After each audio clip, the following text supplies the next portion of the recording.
Hello everyone. If you are new to my channel, then consider liking and subscribing. It will make me feel wonderful if you do it, thanks. By the way, I also have a Luffy fan fiction channel. If you are interested, the link is in the description. Doomed to Repeat by Fiachra Ochiern. 1 year after Jiraiya's death, Naruto is no longer the ninja he once was. Faced with the chance to change everything that went wrong, can Naruto rise above the strength of his enemies, the suspicions of his friends, and most of all, his own weaknesses? I don't own anything. Now let's get started. The boy looked more like a man with his head down and his back to the sun. Maybe it was the way his short, spiky hair, the color of a burning sunset, cast a shadow over his eyes. Or the way he held his shoulders, as if he was carrying something much heavier than the small canvas pack slung over one shoulder. He wore a simple pair of black pants and a red gi that was reminiscent of a rejected samurai without a sword. His feet were clad in cheap zori, and black arm warmers wrapped around his arms from his wrists to his elbows. All in all, the male figure looked a little worse for wear. The boy was walking down a worn dirt road westward, towards Suna. He wasn't really sure why. He had made a promise to avoid that place the last time he had been there, despite the fact that the case cage had given him express permission to find refuge within the hidden village. But Gaara had known better than any of the others that Akatsuki would look for him anywhere. So, the boy had promised to stay away, and he never went back on his word. A sudden crash from the road ahead of him made the redhead snap his head up, almost violently. Two men in matching half-cloaks blocked the road while the redhead paused calmly and waited. "Give us the pack, boy," one of the men demanded. "You're robbing me?" the redhead muttered, more to himself than to his sudden companions. Bright blue eyes lit up with barely concealed amusement. "Trust me, I don't have anything you're interested in." The tone was a friendly kind of teasing, as if he and the robbers had established a strong enough rapport to give each other a good ribbing. But the boy on the road held his arms slightly away from his sides and his legs bent at the knees, betraying years of training that had taught his muscles the act of deliberately choosing fight over flight. Privately, the traveler wondered if his pack carried any money at all. Still, he wasn't about to give it up. What few contents it carried were necessary to his survival. "For your own good, kid," the shorter robber sneered at the boy. "Just hand over what you got, and you won't get hurt." The boy in the middle of the road let out a soft scoff and slid his left foot backwards slightly, sinking into a basic taijutsu starting form. The robbers weren't intimidated. Many travelers had at least some basic fighting skills. It was becoming a necessity with all the new nin running around since the fall of one of the strongest shinobi villages. Hai no Kuri had become more and more lawless in the past year. "Come on, Nero," the taller man yelled confidently. He dashed forward, holding a plain kunai in one hand as he ran. The boy on the road smiled. The men were underestimating him. He could already see their movements clearly, the way their weight shifted each time they took a step. They were chunin level at best. Nothing he needed to worry about. He ducked under the swing of the kunai and knocked the taller man across the back with his bare fist, sending him sprawling to the ground. Ichiro, his companion, Nero, called. Would-be victim turned up one half of his mouth into an amused smile. This was going to be easier than he thought. Bastard, enraged, Nero let a kunai fly towards the one responsible for his partner's current state. The kunai sailed towards the watching and waiting boy as Ichiro scrambled out of the way. The boy seemed unconcerned as the weapon neared him. He raised one hand and prepared to bat the kunai away before he saw the dark writing wrapped around the handle of the kunai. Eyes widening, the boy switched tactics abruptly. He ran through a series of hand seals, ending by slamming both palms into the packed earth of the well-traveled road. A wall of earth, almost 3 feet thick, shot out of the ground between the boy and the incoming weapon. The kunai landed in the sudden shield with a loud thunk, and all activity paused for the space of one breath. Then the exploding tag attached to the kunai went off, shattering the earthen wall into bits and dust. Ichiro and Katsu stood together in the middle of the road and watched a slight breeze shift the light brown cloud of dust off the road. As the dust cleared, they saw their red-headed victim standing stock still where he had been. The ruined jutsu was at his feet, and his right side was slightly singed. He raised his head and stared at his attackers with eyes the color of blood, knifed down the center with animalistic pupils. His canines were somehow longer and peered beneath his upper lip to give him the appearance of fangs. "That hurt, Yuru," the boy grumbled in a flat voice that didn't match his fiery eyes. Nero bared his teeth at the idiot who refused to die when he was supposed to. "I'll show you hurt," yelled Nero. He pulled another kunai and rushed forward. Ichiro held back slightly, his wide eyes taking in the strange change in the boy's appearance. As his enemy advanced, the boy's hand dove into the small pack that he carried and withdrew a simple scroll. With a quick flip in the air, the scroll landed on the ground, opened to reveal a dark circle of writing surrounding a single kanji. A small nip on the boy's thumb drew enough blood to smear over the paper, running a red line through the black ink. Quickly, as if it were alive, The inked circle spread out from the paper to encompass the boy kneeling on the ground as well as the charging nin. "Brother, don't." Ichiro jerked his companion away from the dark array on the ground. "You know who that is?" The dark-haired Nero frowned at his friend briefly before staring at their victim, like he was trying to place him. "That's Konoha's missing nin," snapped Ichiro, "Uzumaki Naruto." Nero jumped back suddenly, as if the name alone could inflict a fatality. The boy on the road ground his teeth together briefly and rolled up his unused scroll. Their fear could be useful, but that particular piece of information was something he had been trying to hide for the past year. "You must have me confused with someone else," the shinobi once known as Uzumaki Naruto declared calmly. "My name is Keiru." Keiru brought his hands together in front of his chin in a simple cross symbol. With barely a mutter, there were suddenly two red-headed shinobi in the road where one stood previously. "You want to kill me?" one of the identical figures demanded. "I hear Danzo's offering a fat reward by now." The two men facing him didn't charge, but they didn't back down, either. Keiru gritted his teeth behind a disappointed pout. Seemed as if these guys would be harder to get rid of than he initially thought. Which left the initiative to him. Not that he minded. He had never been the patient type. The pout on his lips slowly turned into a confident smile as Keiru and his clone charged. Nero's eyes followed the clone as Ichiro focused on the original body, both ready for one-on-one combat. Too bad they weren't dealing with a one-on-one kinda guy. Keiru stopped short of the two robbers and planted his feet. The clone jumped up, stepping on the redhead's back and launching himself into the air. At the peak of his leap, the flying ninja brought his fingers together and split suddenly into two with a mere puff of smoke.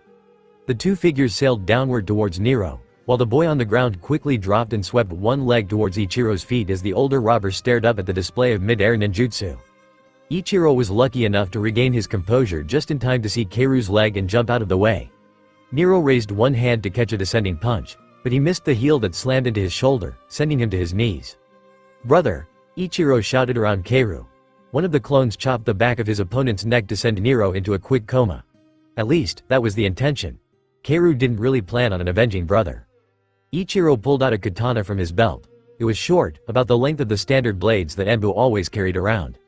Rage-filled eyes glared at Keiru, and he seriously considered making a few more clones just for insurance. Keiru brought his handmouth to call out his favorite jutsu again, but he was forced to duck before he could utter the words. As the blade sailed over his head, Keiru received a sudden memory of stabbing. One of his clones had just been dispelled on Ichiro's backswing. Great, now he was facing a relatively good swordsman instead of just a robber with some ninja skills. Perfect. Keiru fell into a crouch, one knee touching the ground as he tensed, ready to spring back into action. Suddenly, a sharp pain penetrated his abdomen, beginning at the center of his navel and spreading to encase him like wildfire. Keiru arched his back so sharply that he thought his spine was about to snap. He barely registered his last clone dispelling. The pain in his stomach was too strong for him to think. Then, he registered a second type of pain. He had just been stabbed. It was a strange feeling, the metal of a blade still buried in his back, warming itself with his blood. Dazed, he turned his head to glance behind him.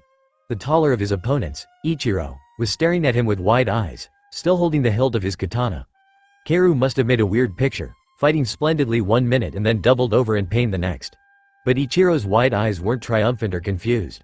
The look in his eyes was pure and utter terror. "What the hell are you?" Ichiro dropped his sword and turned his back on his victim, leaving the money, the pack, and the wounded boy behind. He grabbed his brother's body and scrambled back into the forest. A small part of Keiru's mind came to the conclusion that he wasn't going to be robbed that day, but honestly, he had other things to worry about at the moment. For instance, why did his stomach feel like it was on fire, like his intestines would burn their way through his abdomen any moment? Keiru glanced down at his body and immediately saw the reason. He was covered in a thin layer of visible chakra, the same flaming color as his hair. He raised one hand to open his GI. A dark symbol on his stomach was now burning red as it spread to encompass his entire torso.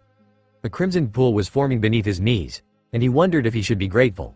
At least this way he would die without any of the damn Akatsuki getting his demon. "I will not die," the sudden declaration resounded through the dying boy's skull, letting him know that the voice originated from a place he thought had been silenced long ago. "Stupid fox," muttered Keiru. "We die when I run out of blood, you can't change that."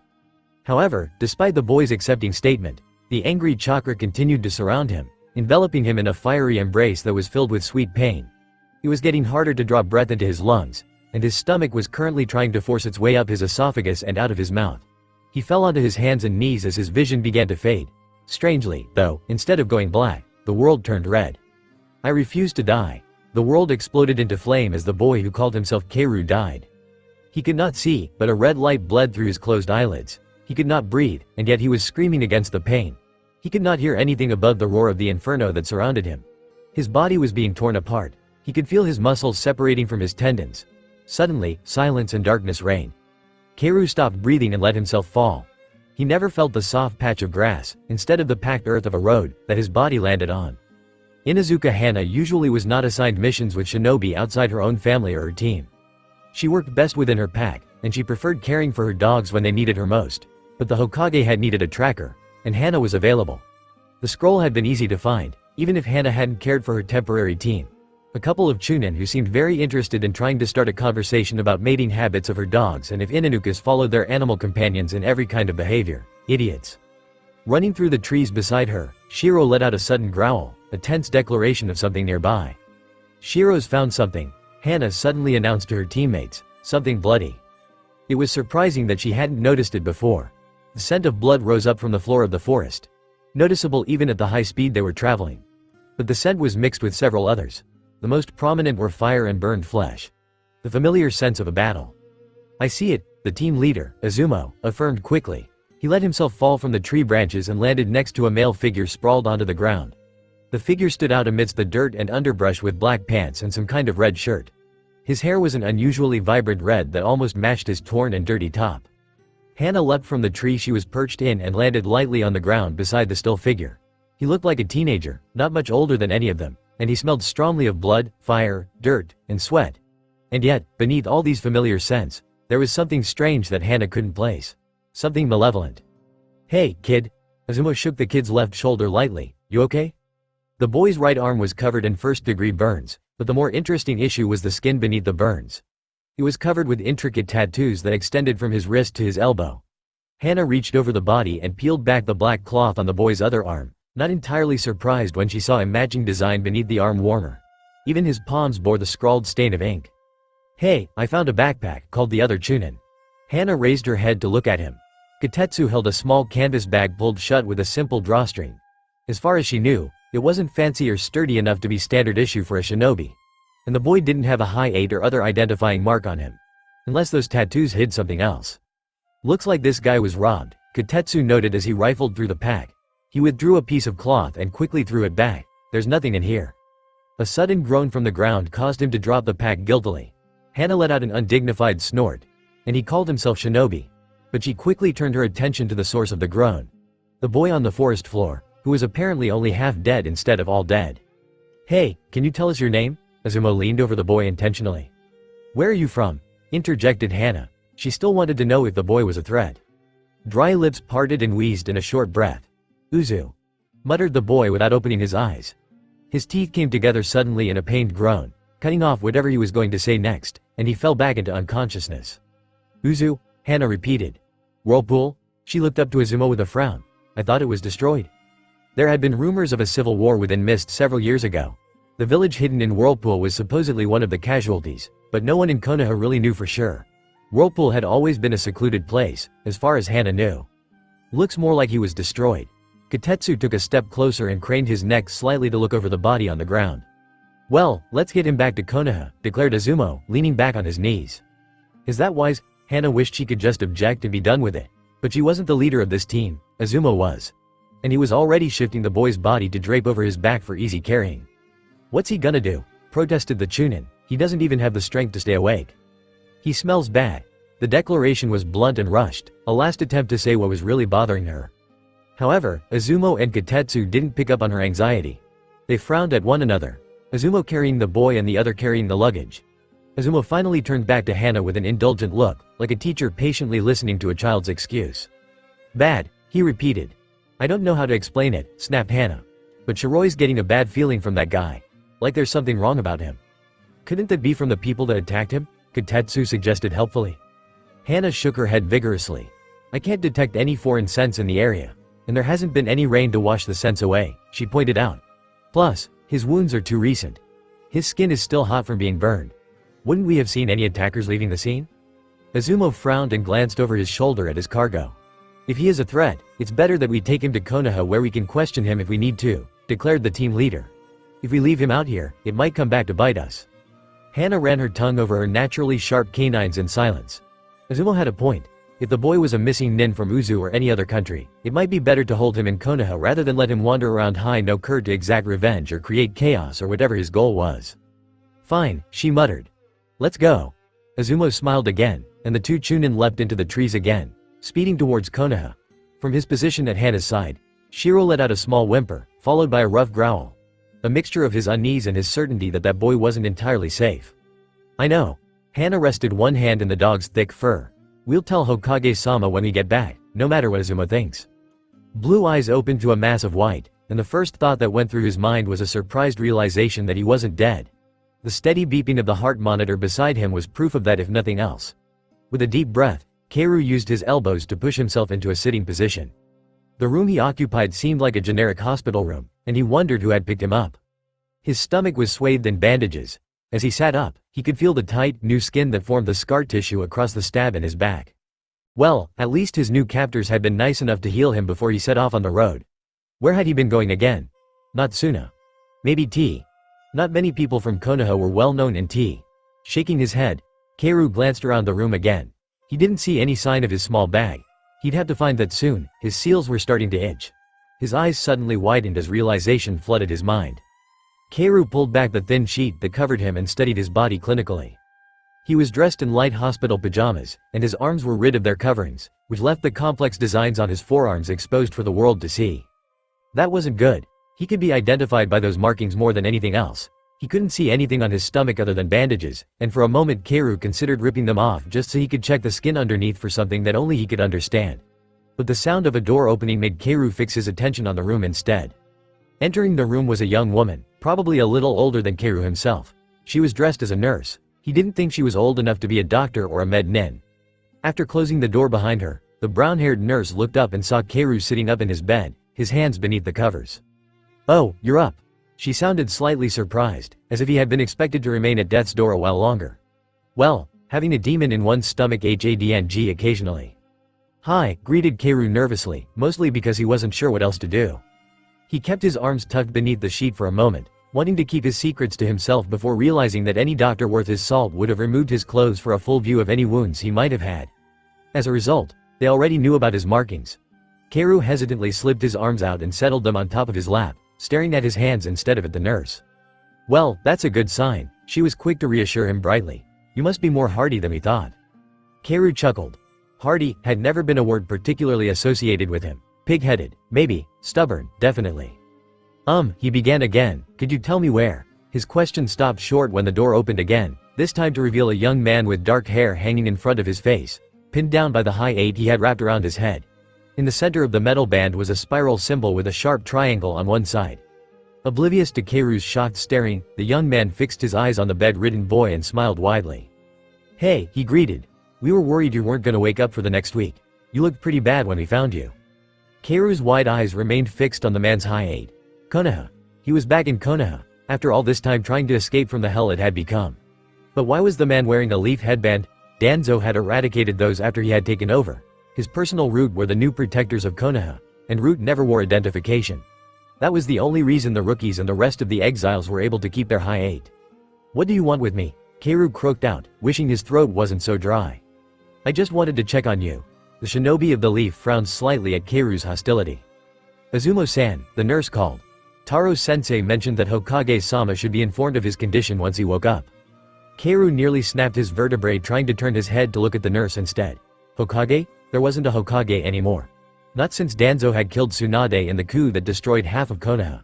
What the hell were these people trying to pull? A sudden spasm of pain racked through Keiru's midsection, beginning near his spine and traveling to his navel, searing into his skin with a familiar burn that he had come to associate with a grin of sharp teeth and red chakra. Keiru clutched at his stomach with one hand, digging his fingers into the fabric that concealed his bandages, and grit his teeth to hold back the cry of pain that forced itself up his throat and battered against the back of his teeth. A wave of nausea followed the stifled cry, and Keiru leaned over the side of his bed. The nurse caught his movements just quick enough to hold up a shallow bowl so that Keiru wouldn't mud the floor with the meager contents of his stomach. When he was finished, Keiru gripped the edge of the bed and raised his eyes in one sweeping glance, trying to observe as much as he could without being obvious. The shinobi, Azumo, was in the midst of a grimace after watching the younger boy throw up in front of a pretty girl. Said girl was going about her duty, placing the messy bowl on a tray, hopefully to be removed as soon as possible. Then, his eyes caught a window at the foot of his bed. Beyond the buildings and rooftops of Konoha, Kaoru could just see the beginnings of Hokage Mountain, and the solemn stone gazes of Sandaime and Yondaime. Hokage Mountain had faces on it. 4 faces. Half that mountain had been destroyed the last time Kaoru had seen it, and he doubted that Danzo would be in any hurry to remake the faces of a position he put no trust in. How could this be happening? What was happening? Kaoru reviewed quickly. He had been attacked by those 2 robbers. The fight itself had been short. He didn't even need to use his scroll. We found a small backpack beside you. Azuma was talking again. Not that Kaoru paid much attention. There wasn't any money in it. Were you robbed? Kaoru's eyes widened in realization. He had gotten out his time-freeze scroll. It had been one of the Fuin jutsus he was working on perfecting. A seal that would cause whoever was caught inside it to freeze in time. The results were similar to Shikamaru's Kagemonge no Jutsu, but Kaoru's victims were truly frozen, unable to move or think beyond the moment the seal was activated. Kaoru hadn't activated the scroll, but he still remembered the voice that refused to die without drastic actions. And now his seals were paining him like they usually did after release. The combination of the demon's chakra with the time-freeze seal. Shit. Kaoru's head sank back against his pillow tiredly. Was what he was considering even possible? Could the seal have transported him backwards in time, before everything went to hell? I'm sure we can get you back on your feet in no time. Azuma gave him a reassuring smile, taking a completely different reasoning for Kaoru's swearing. I'll tell Taro-sensei you're awake, announced the nurse. She took the soiled bowl carefully in both hands and hurried out of the room, leaving Kaoru alone with the ghost of Konoha in the form of a ninja named Izumo. Kaoru stopped short and swallowed hard to clean the bile out of his mouth. When you found me, was there anyone else? Izumo cautiously shook his head. Were you traveling with someone? The dark-haired nin asked. Kaoru let out a dried chuckle. Thought I might have taken one of those bastards with me, he explained. If they had been inside the seal, maybe it was possible. But Kaoru had heard them running away even if he hadn't seen them. Well, it was probably a good thing he hadn't brought a souvenir from his time. His time? What time was he in? Anyway, namikaze Minato had already been named Yondaime, but had the Kyuubi attacked yet? How was he even supposed to know? Well, Izumo shrugged and smiled once again. Have a speedy recovery. Thanks, Kaoru muttered shorted, fully aware that Izumo was expecting him to provide a name. Kaoru closed his eyes and forced himself to relax, hoping his feigned exhaustion would discourage the man. Kaoru sighed when he heard the door to his room open then close and silence permeated the room. He lay in the hospital bed, his throat still sore from his own bile and his stomach still burning with the remnants of his poisoned chakra, and stared at the ceiling above him in wonder. If he was right, if he had really transported himself to a different time, then his time-space seals were even better than the Yondaime's had ever been. Which would have been a lot more impressive if the entire thing hadn't been a damn fluke. The Hokage Tower was among the largest edifices in Konoha, containing the chambers for the Hokage as well as meeting places for the council, anbu, and various other workers, all of whom reported to the Hokage as the final authority over the ninja of the village. The fire daimyo might have been the lord of the land, but the Hokage commanded its troops. So, as the aged med nin walked the halls of the Hokage Tower, he could not help rehearsing his concerns before presenting them to the Hokage. Takahashi Taro was getting along in years. He had lived through the Third Great Shinobi War and thought that he had seen the worst that shinobi could do to each other. He would never forget the smell of burnt flesh or the gaping wounds that he had treated in Konoha's hospital as Konoha's defenders trickled back into the village from their missions. But despite his experience as a med nin, even through the war, he had never seen anything quite like the patient that he was currently puzzling over. Hence, his struggle to find the right words to explain his trepidation to Hokage-sama. All too soon, Taro found himself standing in front of the large wooden doors that would lead him into the Hokage's office. Taro took a deep breath and raised his hand, tapping the wood briskly with his knuckles. A friendly voice invited him in, and Taro entered the large office. Good morning, Taro-san. The gray-haired man behind the desk was smiling already, a pipe clenched comfortably between his teeth. Ah, morning, Hokage-sama. Taro returned the greeting humbly. He paused as he tried to remember the speech he had laid out before coming. He supposed it was a sign of his age that he was already forgetting things. You seem troubled, Sandaime noted honestly. Is there something on your mind? Yes. Taro nodded. Sandaime did have a way of putting one at ease with his paternal nature. It was surprisingly easy to forget that he was considered the strongest ninja in Konoha. It concerns the boy that Izumo's team recently brought in, began the med nin. His wounds were severe when he was brought in, and yet he has healed at an alarming rate. At first we thought he had just been attacked and robbed while traveling, but… Has he said something to make you suspect otherwise? Interjected the Hokage when Taro trailed off hesitantly. No, Hokage-sama. Taro quickly shook his head in denial. In fact, he hasn't said very much at all the few times he has woken up. He seems very disoriented and a bit frightened, I think. Izumo himself had described the boy's reaction when he awoke. Taro still had no idea what had caused the nausea, unless the patient had been allergic to some of the medication or antibiotics he was taking. But then, there had also been the quiet demand. "What do you want with me?" In front of Taro, Sandaime simply sat attentively, a thin wisp of smoke traveling upwards from bowl of his pipe. "All he was carrying was a small pack," continued Taro, "with a spare shirt, some basic first aid supplies, a few scrolls, an ink block, and 2 brushes. We haven't been able to open the scrolls, they seem sealed somehow." That was a strange bit of information, according to Taro. In order to know anything about seals, the boy would have to be a shinobi. But there was no hide-8 on him or in his pack. The only identification he has on him are the strange tattoos we found on his body. Taro finished with a frown. If they're tattoos. The markings on the boy's arms and stomach were by far the most bewildering feature of the patient. Taro had never seen any symbols like them, so he couldn't be sure they weren't a declaration of the boy's allegiance to a rogue shinobi organization or even a yakuza. But there was something else about them. Something that made Taro uneasy.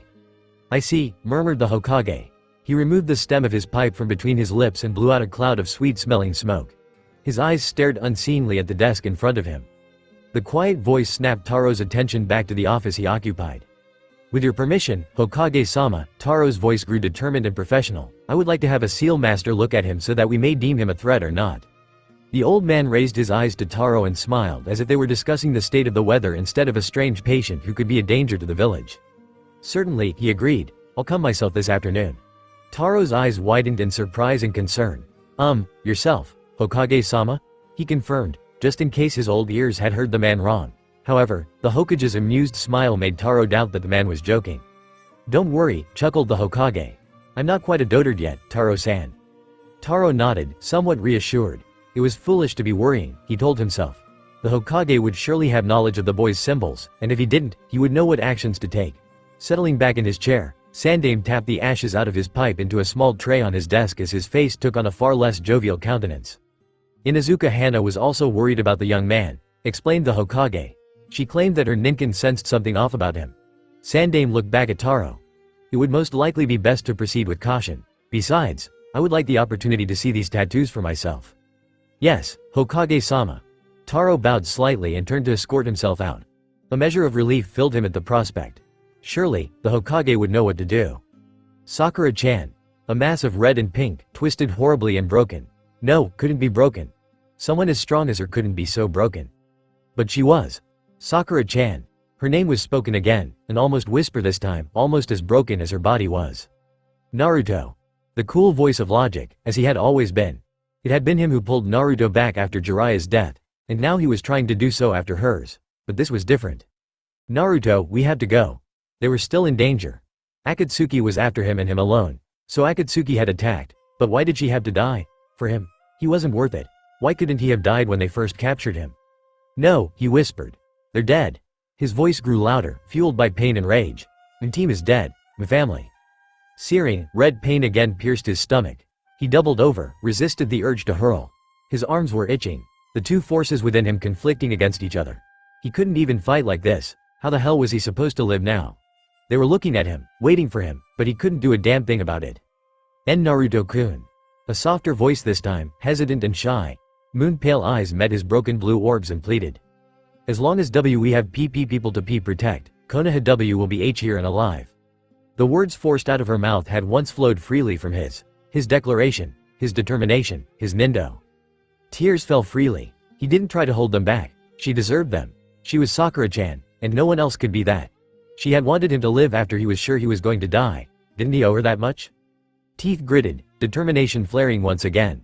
Where were the others? He had to make sure they were safe. Hand braced against knees, blood pulsing and face dripping, Uzumaki Naruto rose. Keiru groaned as he opened his eyes, confused at first. White room, pain in stomach, bandages, oh yeah, hospital. He raised a hand to swipe at his eyes, brushing away the last remnants of sleep. The dream was a familiar one. The day that Sakura had died, Naruto became the sole survivor of Konoha's Team 7. The team that had been Naruto's first family. "Ah, it is good to see you awake." A soft, friendly voice sounded from somewhere near the door. Keiru's heart jumped within his chest as he sat up. He hated being in the hospital, it dulled his senses.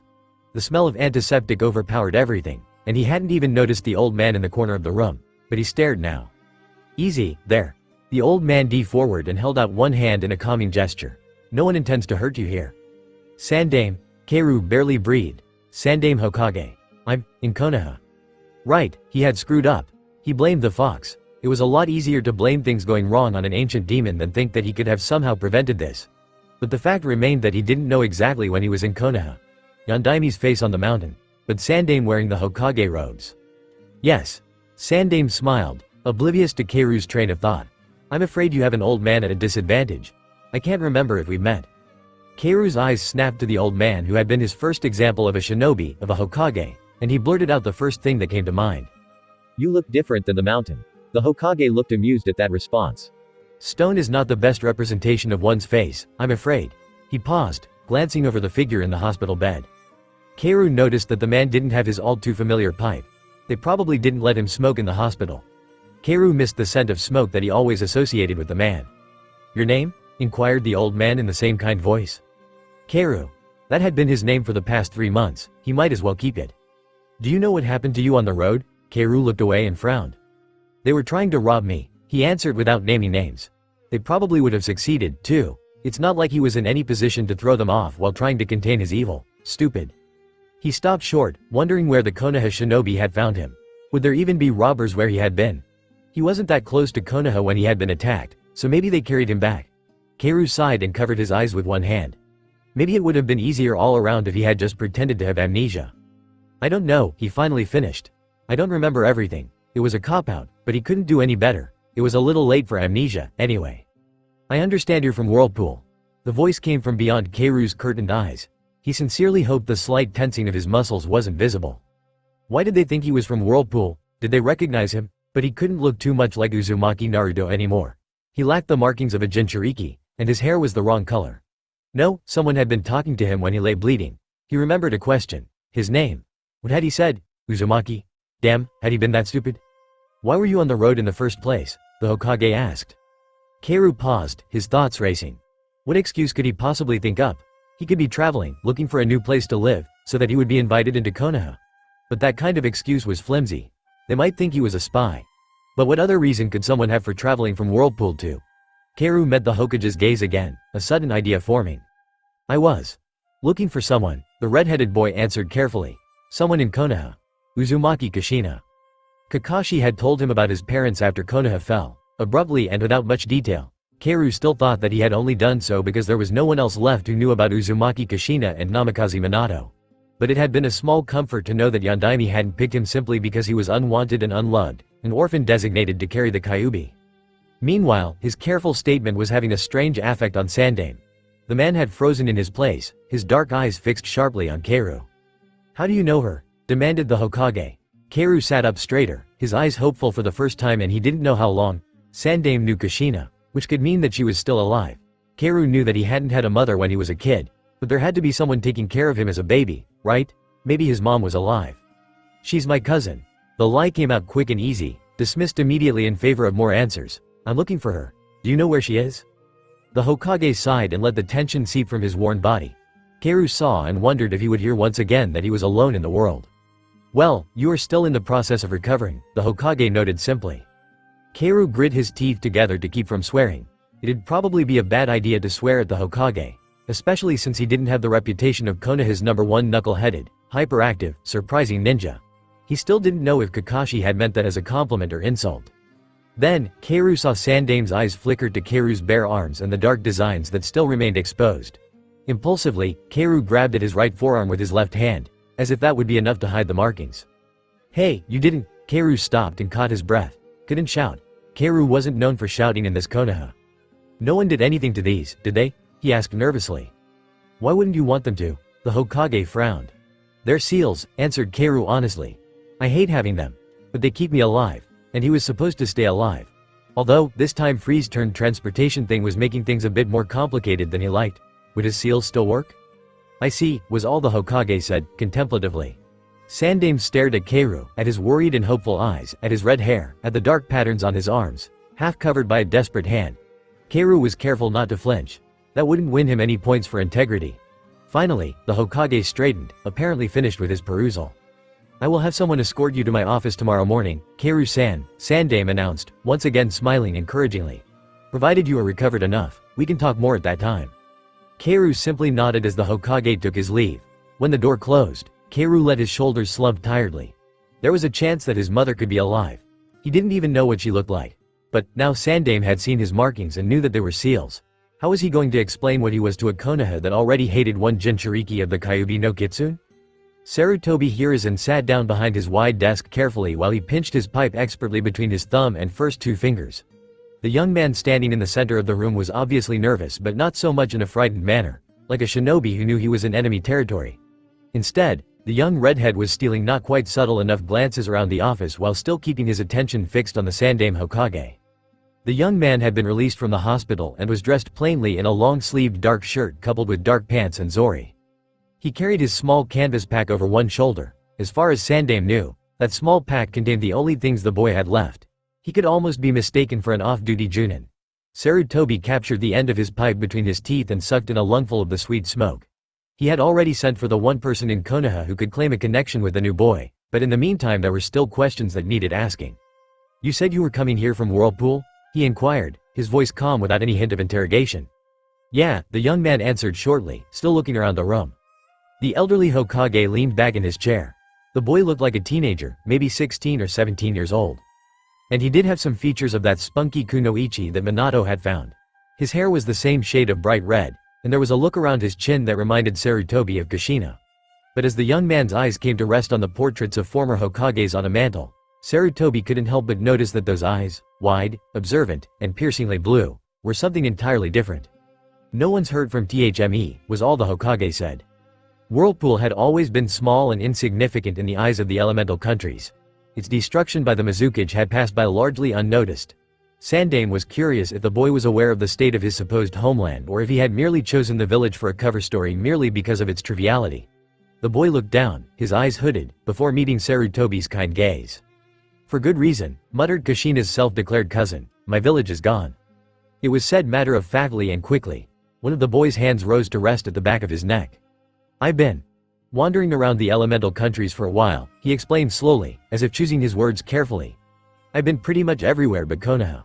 I always avoided Konoha." Sarutobi let a thin stream of smoke escape from his parted lips as he looked at the boy in front of him. His emotions were easy to read, a mixture of shame and nervousness. It could be that the boy was lying, and doing a very poor job of it, but his emotions could also be explained by the fact that he was currently explaining his situation to the leader of a village he had admittedly been avoiding. "Any particular reason?" inquired Sandame curiously. The boy's face fell into a serious sadness that seemed too old for his young features. "Kushina never said why she left Whirlpool to come here. Our family wasn't." He paused and looked down again, avoiding the old man's eyes. "We weren't on good terms. But I don't have anywhere left to go." He looked up hopefully to the Hokage. Sarutobi hated this part of his job. He had been hoping to find something wrong with the young man's story. Some clue that would explain away the boy's presence or prove that there had been a mistake.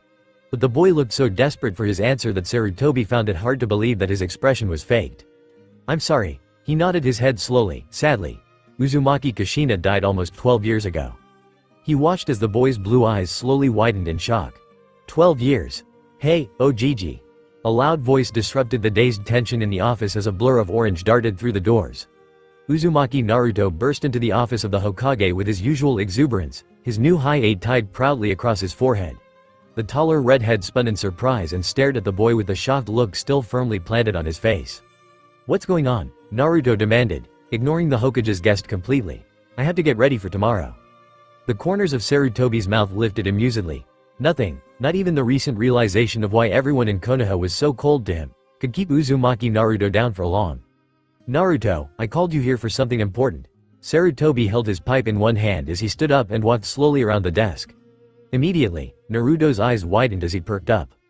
"Really?" The boy's smile grew to stretch his marked cheeks to bursting. Hey, what is it, Ojiji?" Sarutobi stood just behind the red-haired boy, who hadn't taken his wide eyes off the small, excited figure in front of him. "We have a visitor to Konoha," Sandame explained as he nodded towards his guest. "I wonder if you would let him stay with you." "With me? Why?" Naruto's cry was indignant. "I'm a ninja now, I don't have time to babysit. Just make him get a hotel or something."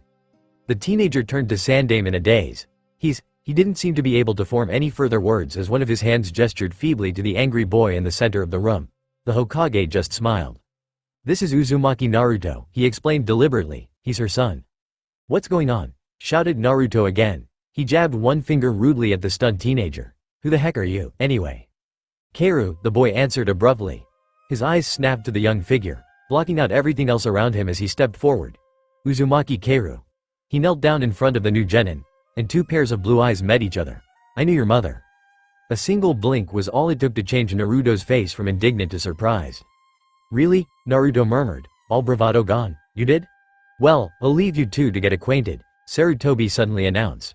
Two pairs of blue eyes looked to him as if just realizing that they weren't alone in the room. "Maybe tomorrow, you can come visit me, Keiru-san, and we'll see how we can help you." The boy named Uzumaki Keiru nodded slowly, silently, and stood up. Uzumaki Naruto seemed to take on Keiru's dazed look before a mixture of suspicion and curiosity twisted his lips into a strange frown as he stared at the taller Uzumaki. Still, Naruto led the other boy out of the Hokage tower, presumably toward the small, always slightly dirty apartment that he had lived in since the boy turned 6 and moved out of the Konoha orphanage. Sarutobi turned to the window and spoke softly as soon as the two Uzumakis had left. "Bring Hitaki Kakashi here, and make sure he's not late," the Hokage ordered. The masked anbu hovering on the roof of the Hokage tower disappeared without a word of assent, but Sarutobi was satisfied. As a Hokage, he knew the dangers of leaving a jinchuriki in the hands of an unknown person. Most likely someone with ninja training if not a ninja on a mission. But, he also knew that Naruto had no one. The boy looked up to Amino Iruka immensely, and the teacher had been a turning force in Naruto's ordeal the previous night. Naruto deserved to have someone who would look at him the way family was supposed to. Besides, Keiru had looked truly shocked when Sarutobi had announced that Kushina was dead. Perhaps he would find it easy to cling to a boy who nearly personified the lively kunoichi from Whirlpool. In the meantime, it would help to have someone as observant as Kakashi to watch over the boys, especially since Naruto was on the reluctant Junin's team. The 17-year-old redhead was speechless. Fortunately, he was currently hiding his shock by studying his surroundings as closely as possible. He recognized some features of his old apartment, such as the potted plant in one corner that was slowly being nursed back to health. But other points of his memory were fuzzy. Not surprising, considering he had moved out of this place soon after he had returned to Konoha after his training trip with Jiraiya. "Hey," the short blonde behind him called out as he locked the door, "do you really know who my mom is?" The older boy studied the younger one. Uzumaki Naruto was looking at Keiru with barely concealed hope. Keiru remembered himself like this, wondering where his parents were, especially when all the other parents came to the academy to pick up their kids. He looked into blue eyes that matched his exactly, and for the first time since Kakashi's death he was thankful for the change in his appearance. "Uzumaki Kushina," Keiru answered. Might as well stick with the lie he had already propagated. He didn't think it would take much to adapt it to his current situation. "She was my cousin. She died in the Kyuubi attack." Chalk up yet another reason to hate the damn fox. Like he had needed any more. "Oh." Naruto looked down, falling silent for only a moment before his eyes turned once again to his newfound relative. "What about my father? Did you know him, too?" This time there was no attempt at concealing anything. The boy was desperately hopeful. It was that look that decided Keiru's answer more than anything. No, he couldn't say it. He had only learned the truth of his parentage after growing up knowing that the Yondaime was a great Hokage, probably the greatest that had ever lived. He didn't know if he would be okay with it if he hadn't learned by now the kind of sacrifice that a Hokage had to make. And it wasn't something he thought he could explain, not until he had seen it firsthand. Not to mention the extenuating circumstances about Biju, Akatsuki, and Uchiha that no one in Konoha was supposed to know about, much less him. But if the tense look on the short blonde's face was any indication, Keiru would not be let off without giving some kind of explanation. Time to lie through his teeth again. Kushina left Whirlpool to come to Konoha. The redhead slipped the small pack from one shoulder as he turned away from the young boy. I never heard from her again.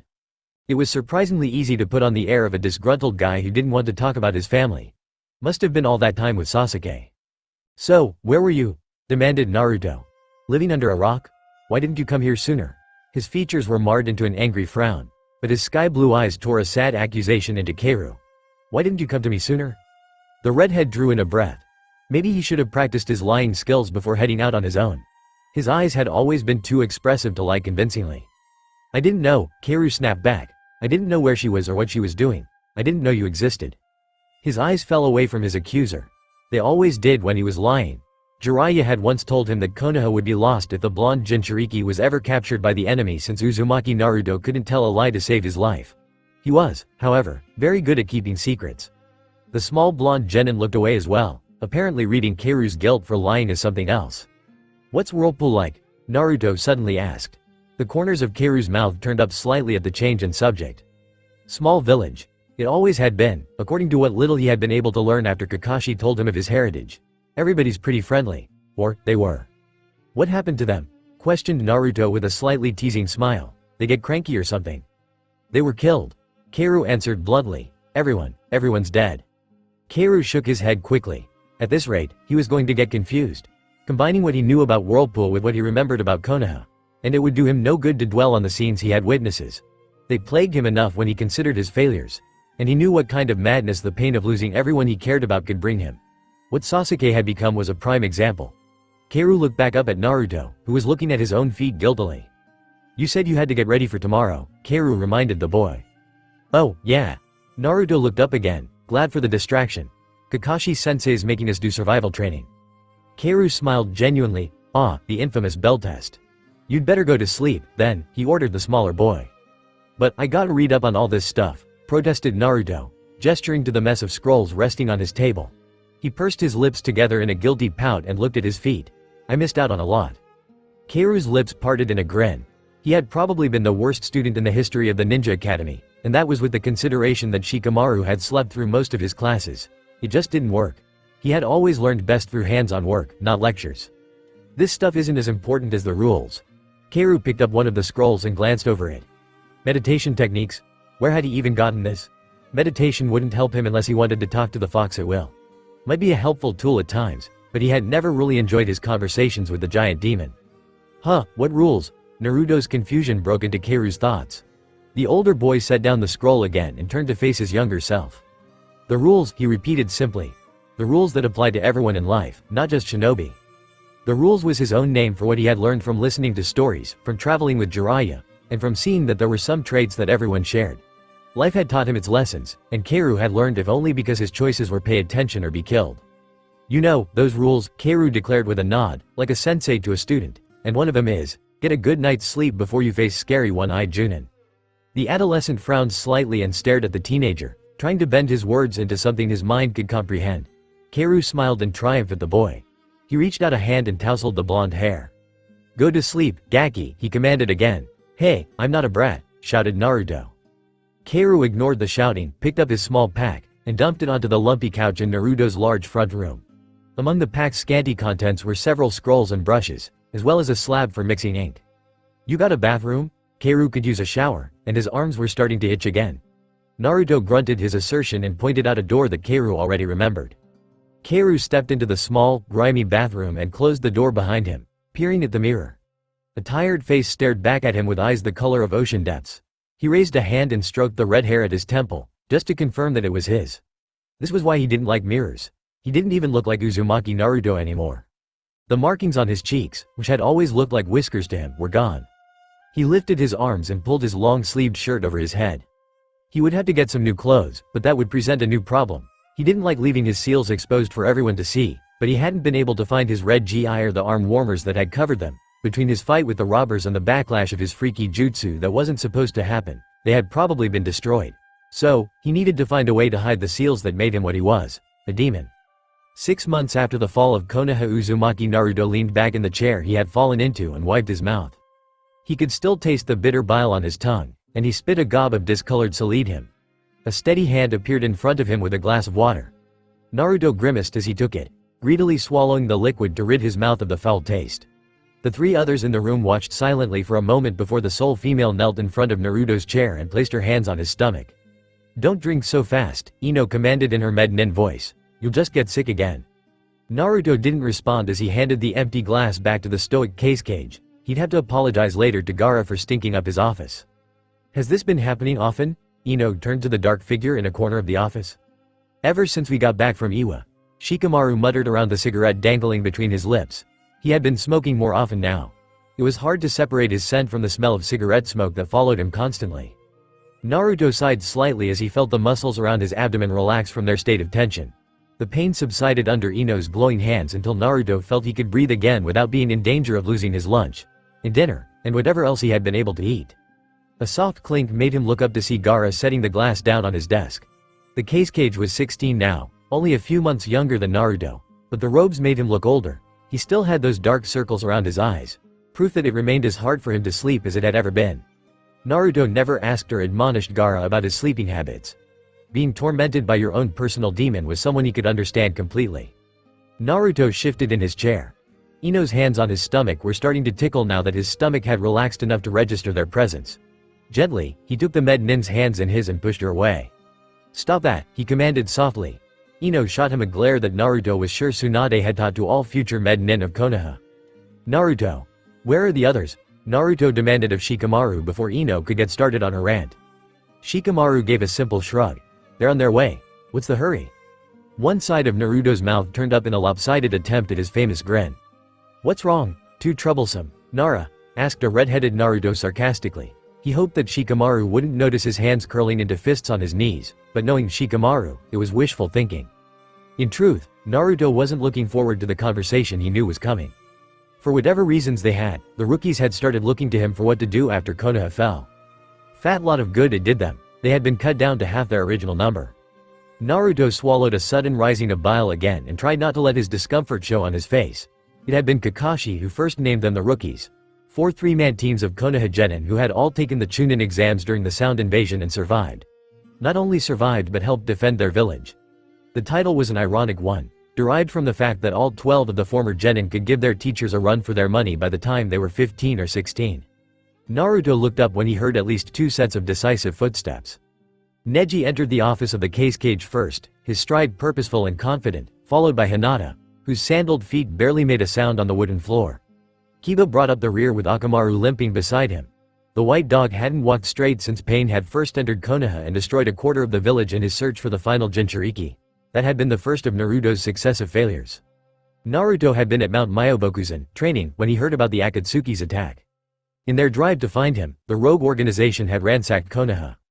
Naruto arrived only in time to lure Pain and Konan away from Konoha, letting off a burst of Kyuubi's chakra that had the entire village in an uproar. It was only after Akatsuki had retreated that the full damage was seen. Guy had lost his life, leaving Lee and the rest of the taijutsu specialists team devastated. And then, there was the backlash of explaining exactly why Akatsuki was after Naruto. He didn't know whether to be pleased or guilty that all of the rookies took the news so well. They never blamed him for his enemies, or the struggles he faced with his demon. Now, even the remnant left of Konoha looked to Naruto for leadership. But, as usual, Kiba was the first of them to demand an explanation. "What's going on, hothead?" The insult had become Kiba's personal name for Naruto ever since the once blonde shinobi had returned from his nearly 3-year training trip. Naruto just swallowed nervously and rose from his chair. He peeled off the black arm warmers that covered his forearms, flinching when his thumbnail scraped against the dark seals. The room became quiet at the sight. Naruto had never explained his seals to anyone, not even the other 5 remaining rookies. They only knew that the seals on his arms held back the Kyuubi no Kitsune. Naruto threw the arm warmers onto the chair behind him and raised his eyes to the oldest boy in the room, still only 18. "Neji, what can you see?" Naruto's gaze flickered down to his own body, a silent indication of what he wanted Neji to check out.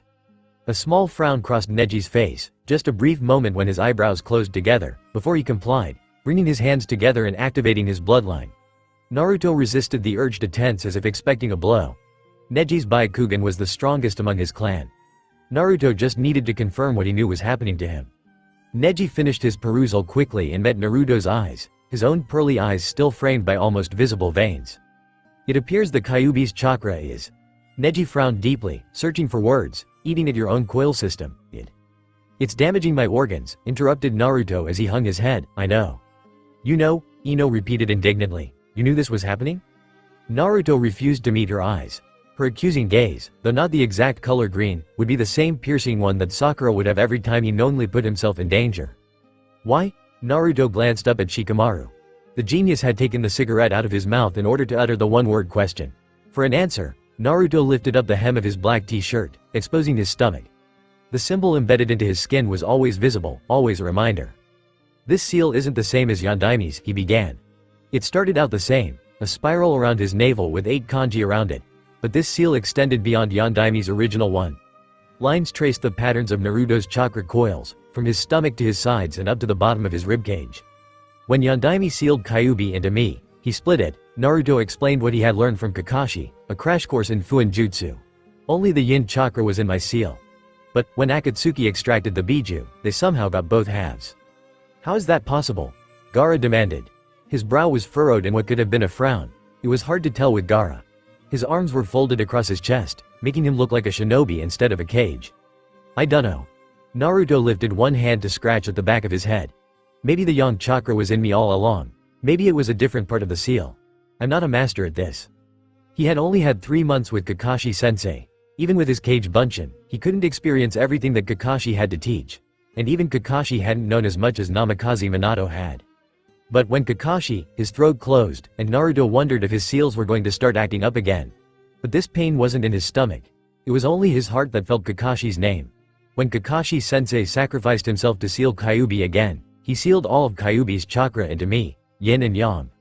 Naruto dropped his shirt again, letting it cover his stomach. He was finding it eyes on him, all curious or demanding in some form or another. The human body isn't meant to take that kind of yuki, he announced solemnly. That's why you've been getting sick, isn't it? Hinata's eyes were wide, just dropping out of her own Byakugan. She had seen the same thing as Neji. Yeah. One of Naruto's hands rose to rub at the back of his head guiltily. Kyuubi's chakra is tied into mine, so it acts like poison. It had been the only way to keep him alive and keep the Kyuubi out of Akatsuki's hands at the time. Reseal the demon back into Naruto. Unfortunately, nothing ever worked the same way twice with a biju. I thought those seals on your arms suppressed it, demanded Kiba. His confused frown was mirrored on Akamaru's white face. Naruto shook his head vigorously. They're not working, he blurted quickly. I have to redraw them almost every other night, and they're not stopping the final result, just slowing it. Silence greeted Naruto's pronouncement, and he dared to hope that no one would ask what the final result would be. Then he could just tell them what he was going to do, and… Fuck. Shikamaru's sudden swearing disrupted any thought Naruto had of escaping quietly. The cigarette was dangling limply from Shikamaru's hands, ready to drop at any moment, as he stared directly into Naruto's far too expressive blue eyes. You're dying, the Nara concluded quietly, it's killing you. Naruto's hand rose to rest at the back of his neck, a sheepish habit he had never been able to stop. He guessed it was too much to hope for, with Shikamaru's talent for analysis. He probably would have been able to figure out what was wrong with Naruto even without the Byakugan. It's always been killing me. His head dropped down. Both Tsunade and Jiraiya had warned him about relying on the fox's chakra. Anytime he drew it out, his lifespan would shorten. Just going faster now. The silence was tense and uncomfortable. Hinata's hands remained clasped in front of her as her lips moved, trying to form words that no one could hear. Gaara was clutching his own arms tightly, his fingers making creases in his official robes. And Kiba was still frowning, puzzled, at Naruto, as he tried to determine what had made Konoha's #1 knuckle-headed, hyperactive, surprising ninja just pronounce his own death sentence. What can we do? Ino quickly jumped up eagerly, glancing between Shikamaru, Neji, and Naruto, pleading with someone to provide an answer. Her light blue eyes finally rested on the redhead. I'll heal you. We can keep you alive. Naruto grabbed the young woman's shoulders to stop her desperation and forced her to look him in the eye. Ino, I'm going to die. He had already accepted it, why couldn't they? It would make things a hell of a lot easier. Kyuubi's tied into me so much now, I'm not even jinchuriki anymore. See, no whiskers. He released her to rub the back of his knuckles across his smooth, unblemished cheek. Almost of its own accord, his fingers trailed their way into his short, red locks. And the damn fox took my hair. Naruto dropped his hands guiltily when he saw Ino's pained, pitying expression. He didn't mean to make any of them feel sorry for him. And what was so wrong with knowing you were going to die? Shinobi died all the time. Any one of them could be killed for leaving their village and seeking refuge in Suna. The fact that he was going to die because of a giant, evil fox rather than one of Danzo's rude just gave him the slight satisfaction that the traitor wouldn't get the bounty on Naruto's head. Anyway, it doesn't matter, sighed Naruto, turning back to the chair. He picked up his arm warmers and slipped them on. I'm leaving in the morning. What? Kiba's hot, immediate dissent was the loudest, but Naruto was fairly sure he could hear Hinata stuttering in protest from the other side of the room. Suddenly, an open palm caught him across the cheek. Although not nearly as devastating as the punches he had come to expect when he did or said something stupid, the force of the slap was enough to snap his head to the side. Ino, what was that for? Growled Neji in a rare display of anger. Naruto couldn't say exactly why the Hyuga prodigy was so willing to defend someone he had once called a loser, because Naruto had certainly failed at everything lately in life. "'Cause Sakura isn't here to knock some sense into him," Ino answered hotly. The mention of his former teammate's name only hardened Naruto's resolve. He swallowed thickly to steel himself against Kiba's rage and Ino's teary frown. "I have to do this," Naruto announced with all the finality he had had when declaring that he would never give up on Uchiha Sasuke. "There's something I still have to do." Shikamaru's dark eyes flickered. Naruto could practically see his thoughts racing behind his calm exterior. What? You're gonna go wipe out Danzo? Kiba was a little more vocal in his demand, teeth bared in an almost growl. Not smart enough for that. One side of Naruto's mouth rose in a sardonic smile, an evaluation of his own talents. His smile dropped as he nodded once at the genius. He's Shikamaru's. I gotta find the last Uchiha. You're planning to die, Neji stated in realization. His Byakugan was still active, taking in all of Naruto's features, changed and unchanged, as well as the nonverbal signs that proved Naruto was just as serious about this as he had ever been about anything regarding his former village. Naruto just lifted his shoulders into an uncaring shrug that Shikamaru would be envious of. Nothing I can do about that, he said nonchalantly, as long as I take him with me. Although he would never admit it out loud, Naruto thought he had a good idea of how Sasuke had felt when he left Konoha. Sasuke was determined to do anything for the power to kill the one who had killed his family. Naruto would do the same thing to the one who had killed his. The Avenger had to be avenged. Someone should go with you, Shikamaru declared suddenly. It's troublesome, but… Don't even think about it, Nara. Naruto's gaze turned sharp as his eyes snapped towards Shikamaru. You gotta take care of Akio. Akio was the newborn son of Kuranai, the son of Shikamaru's former sensei, and Naruto knew how important the child was to Shikamaru. This was why he had to go alone. All the rest of the rookies still had teammates or at least family they had to look after. I'll be fine on my own. Naruto waved one hand to reassure his comrades gathered in the room. It would be better for you to remain here. Gaara's tone was quiet but firm, and Naruto had no doubt that his statement was actually a command. Naruto just folded his arms across his chest, mirroring the Cage's pose. Can't order me around, Gaara, he declared cheekily. I'm a nin, remember? Gaara's shoulders slumped in relaxation, which Naruto found strange. The Cage wasn't normally one to give up so easily. Please, murmured Gaara. Naruto's arms fell to his sides, and his eyes found the floor abruptly. That's fighting dirty. He could handle accusations and anger easily, but Naruto never wanted to see his friends in pain. His blue eyes rose again, pleading silently with Gaara to understand. Pain is still alive. If Akatsuki still thinks they can get Kyuubi out of me, I don't want to lead them here. Gaara remained expressionless for a moment then nodded solemnly. This was something both of the former Jinchuriki could understand. Those who were precious to you were those whom you protected, at any cost. And Naruto-kun. Hinata stepped forward until she stood in front of the dejected ninja. You don't have to do this alone. Please, Naruto. Keiru, he interrupted her abruptly, his eyes turning pained and cold. Uzumaki Naruto may have been Jinchuriki, but he was never a demon. Call me Keiru, Chapter 5. The last time Hitaki Kakashi had felt like he was his own person was when he graduated from the Shinobi Academy at the tender age of 5, the youngest anyone had ever done so. For that moment he was acknowledged as a prodigy, a boy with great potential. And then his father had gone on that cursed mission. After the death of Hitaki Sakumo, Kakashi had lived and killed under the shameful shadow of his father. And he had continued to do so until he suddenly found a new shadow to live under. One that far fewer people recognized. With the gift of Obito's Sharingan, Kakashi was able to see chakra, hand seals, entire jutsus, and use them to make a new name for himself. Copy Nin Kakashi, master of 1,000 jutsus. However, it was a shadow that he would bear without comment, if only so that there would be some part of Obito still living in a Konoha that deserved a much better ninja than the prodigy Hitaki Kakashi. Although a part of him wondered if Sandaime had agreed to meet him at Naruto's apartment simply so that Kakashi would have no excuse for being late. Kakashi was still looking around the apartment. There were several spots on the wall where the graffiti hadn't been quite cleaned off and covered instead with posters or peeling paint. When Sandaime stepped inside the unlocked door, the old man already had his pipe in his mouth and a contemplative look about his mouth. Kakashi, the Hokage greeted neutrally. Hokage-sama.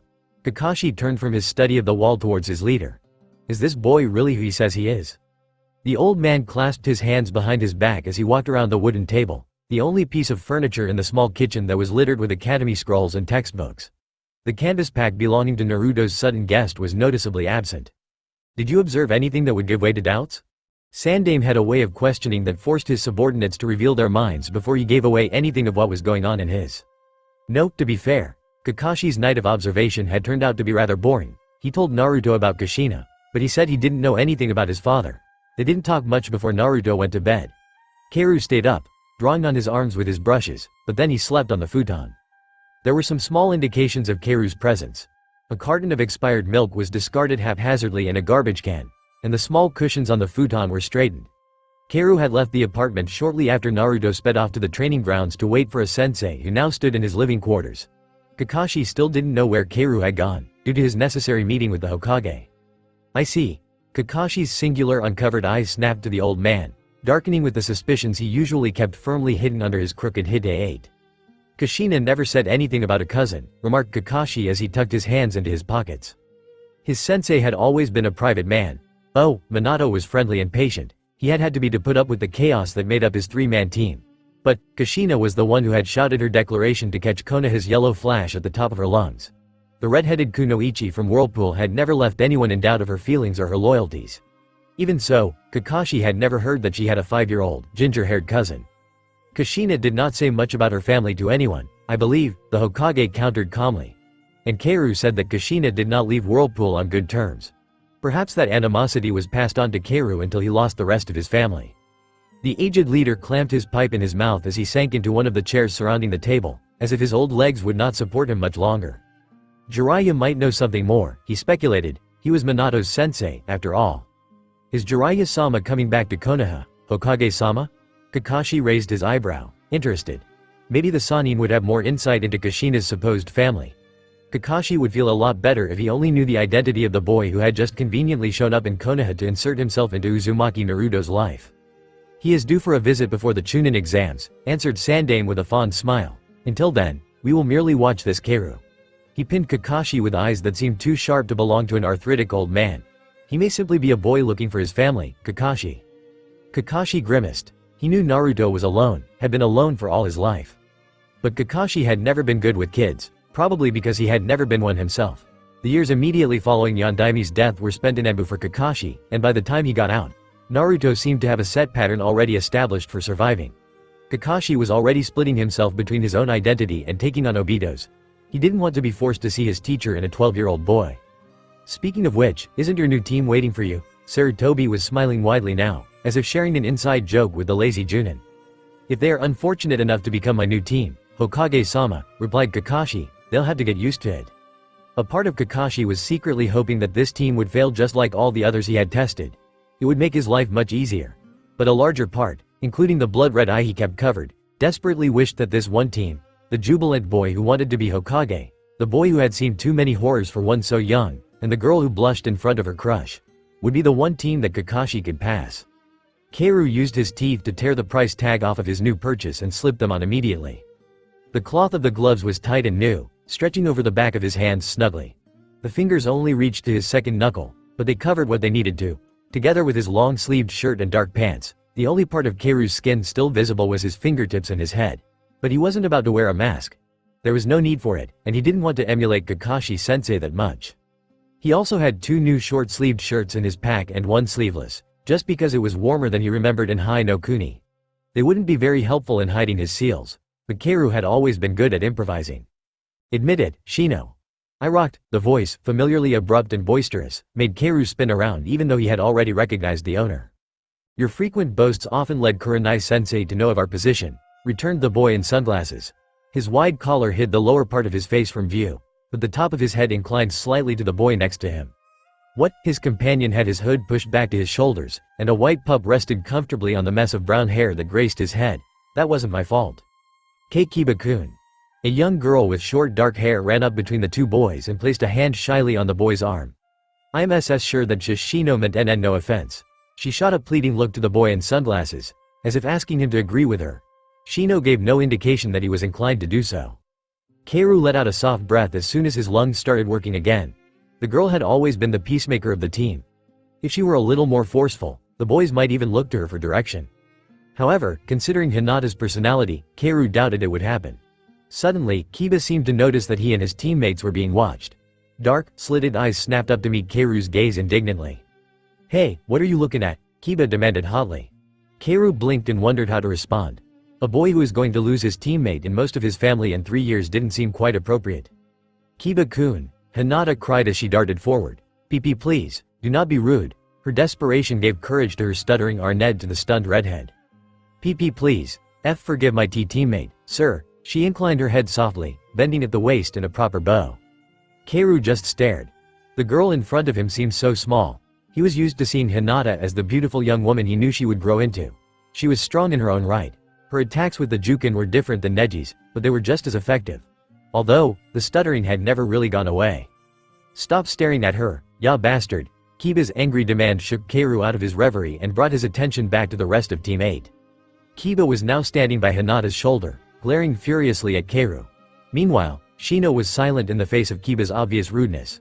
Granted, Shino was usually silent unless logic dictated that he speak up. But this felt more like an agreeing silence than a bothered silence. Keiru felt Shino's observant stare and knew that the core of Team 8 was already there. Shino and Kiba would do anything to protect their girl. Keiru smiled down at the kids then turned away. Those three would be fine. "Weirdo," he heard Kiba mutter from behind him. The opportunity was simply too good to pass up. "Like you're one to talk, dog boy." Keiru half turned back to Team 8 and smirked mischievously. Kiba's eyes widened in shock before suspicion and anger narrowed them again. Akamaru jumped from his perch, landing on all fours next to his master, his hair bristling as he shared Kiba's offense. "Kiba, Shino," a firm yet feminine voice interrupted the staring contest. Keiru's smile fell as he turned toward the voice. It was strange to see Kurenai in her regular Junin uniform instead of the civilian or maternity clothes she wore after Naruto had gotten back from his training trip. Throughout her pregnancy and even after Akio had been born, Kurenai had been expressly forbidden from participating in missions by Shikamaru, Kiba, and finally Naruto himself. None of them were willing to let Akio lose both of his parents. "My fault," Keiru quickly claimed, but he couldn't resist one last barb. "I shouldn't be teasing the kids, I guess." "Who are you calling kids, punk?" demanded Kiba, still riled. Kurenai stepped up and laid one hand on the boy's shoulder, stilling his actions. Keiru forced his face to remain calm as he inclined his head towards Kurenai the same way one would to an elder or higher-ranked ninja. Then, without a word, he didn't want to risk baiting Kiba again. He turned around and started walking down the road again. "Kiba," he heard Kurenai call from behind him. "You're a ninja now. You should exercise some self-restraint." "But, sensei," that guy was staring at Hinata, protested Kiba, like he was a perv or something. "Kate Kiba-kun," Hinata pleaded to deaf ears. Keiru dared to glance over his shoulder at Team 8 once more. Kurenai was leading the three new genin in the opposite direction, with Hinata walking close to Kiba, apparently still trying to convince him to calm down. Shino stood slightly apart from the others. He had never been one for physical contact, unless it was with his hive. And yet, when Shino had been declared missing in action after the fall of Konoha, Kiba had nearly exploded at Naruto that they needed to go back and find the quiet Aburame. Shikamaru had argued, quite expertly, that they all would have been killed if they returned to the Flaming City. After that, Kiba had latched firmly onto Hinata as his sole remaining teammate. Between Kiba's fierce protectiveness, the possessiveness of her cousin, and the large white dog that Akamaru grew into, Keiru had been surprised that Hinata ever had room to breathe. "Oi, Keiru." Keiru turned around, still caught somewhere between the fall of Konoha and his arrival in Suna, and saw a short, blonde, slightly dirty boy looking up at him with obvious concern. Naruto. How long had the boy been calling him? He hadn't heard anything. "Nay, you okay, Nisan?" asked Naruto intently. Keiru's shoulders drooped. Whatever he had been planning before, like he had even had a plan, he couldn't leave the boy now. Naruto had already claimed him as a brother. He couldn't just leave Naruto alone again. He knew what kind of hell that was. "Yeah." Keiru scratched the back of his head absently. "This is what happens to me when I don't get enough ramen." One corner of his mouth turned up into a half smile. The best he could do under the circumstances. Then, his smile dropped as he saw three figures beyond Naruto. A man with wild, silver hair and a crooked hide stood over a girl with long pink hair and a dark boy with his hands shoved in his pockets and trying very hard to look like he didn't know his companions, Team 7. "Oh, I know," Naruto suddenly cried. "You gotta come to Ichiraku's." The boy grasped Keiru's wrist and started tugging. Keiru smiled in spite of himself. Damn, he missed this enthusiasm. But there was still something missing. "Hey, Gaki," he called softly. "Why don't we invite your friends?" Keiru nodded in the direction of Haruno Sakura and Uchiha Sasuke, who were studying the scene with varying degrees of interest.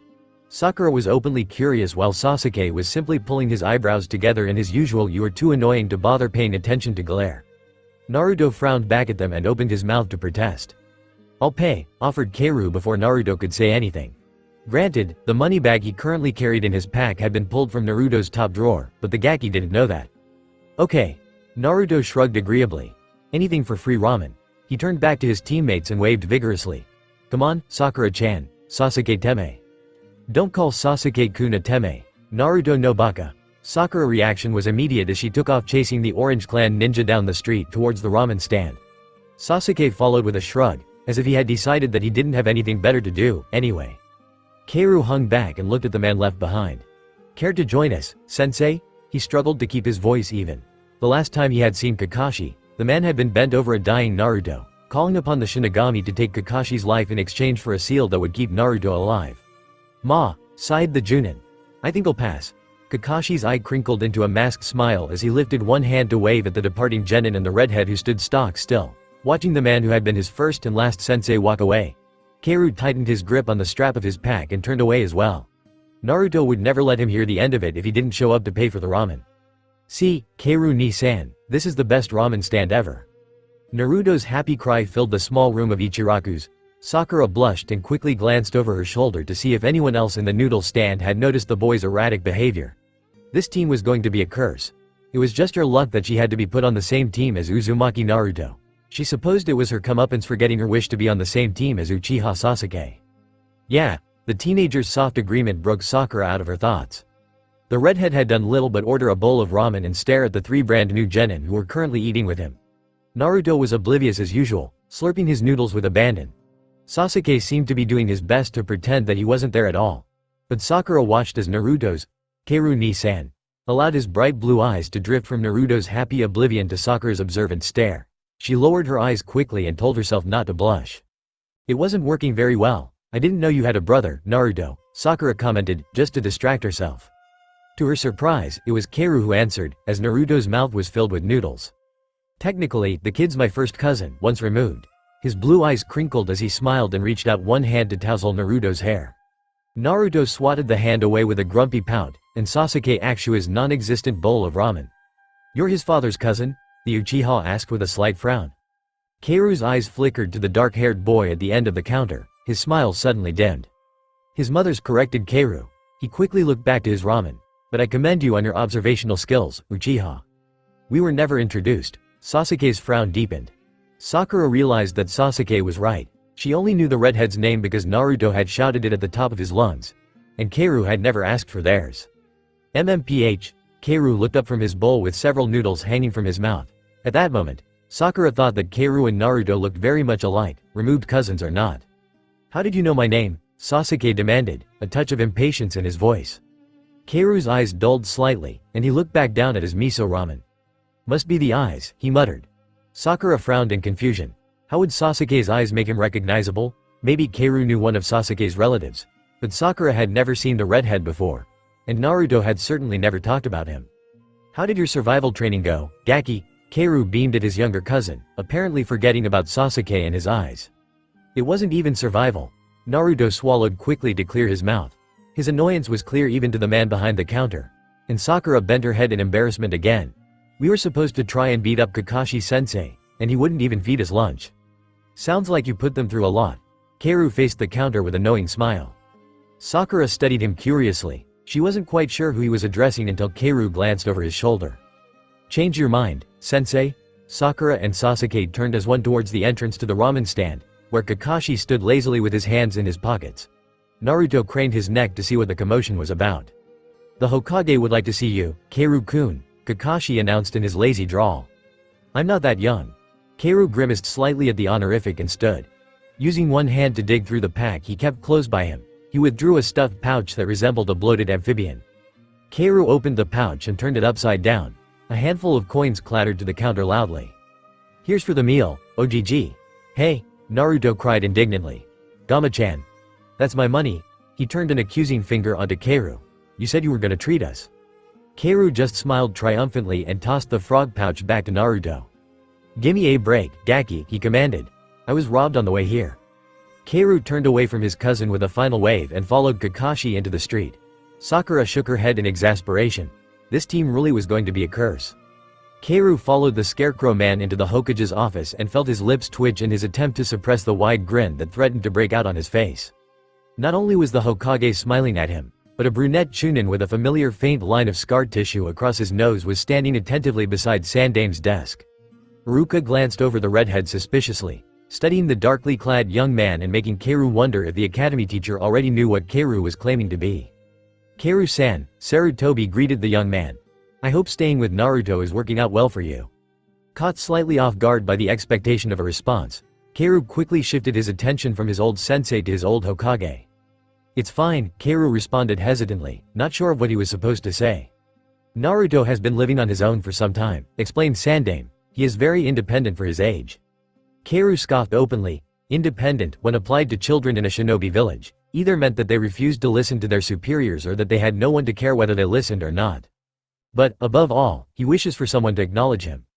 Kaoru looked up again with wide eyes at Sandame's statement. He remembered that being part of his introduction to his team.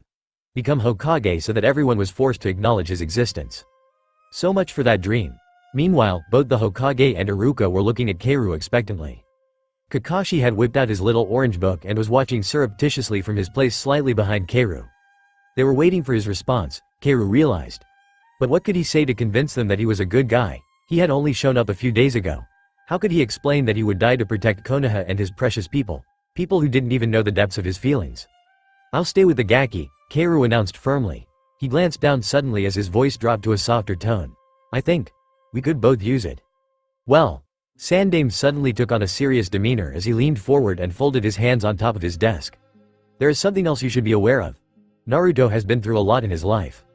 Kaoru listened with only half his brain as Sandame explained how the Kyuubi no Kitsune had attacked Konoha, how Yondaime had sacrificed his life to seal the demon, how Uzumaki Naruto was now the container for the fox, and how he was shunned because of it. Yeah.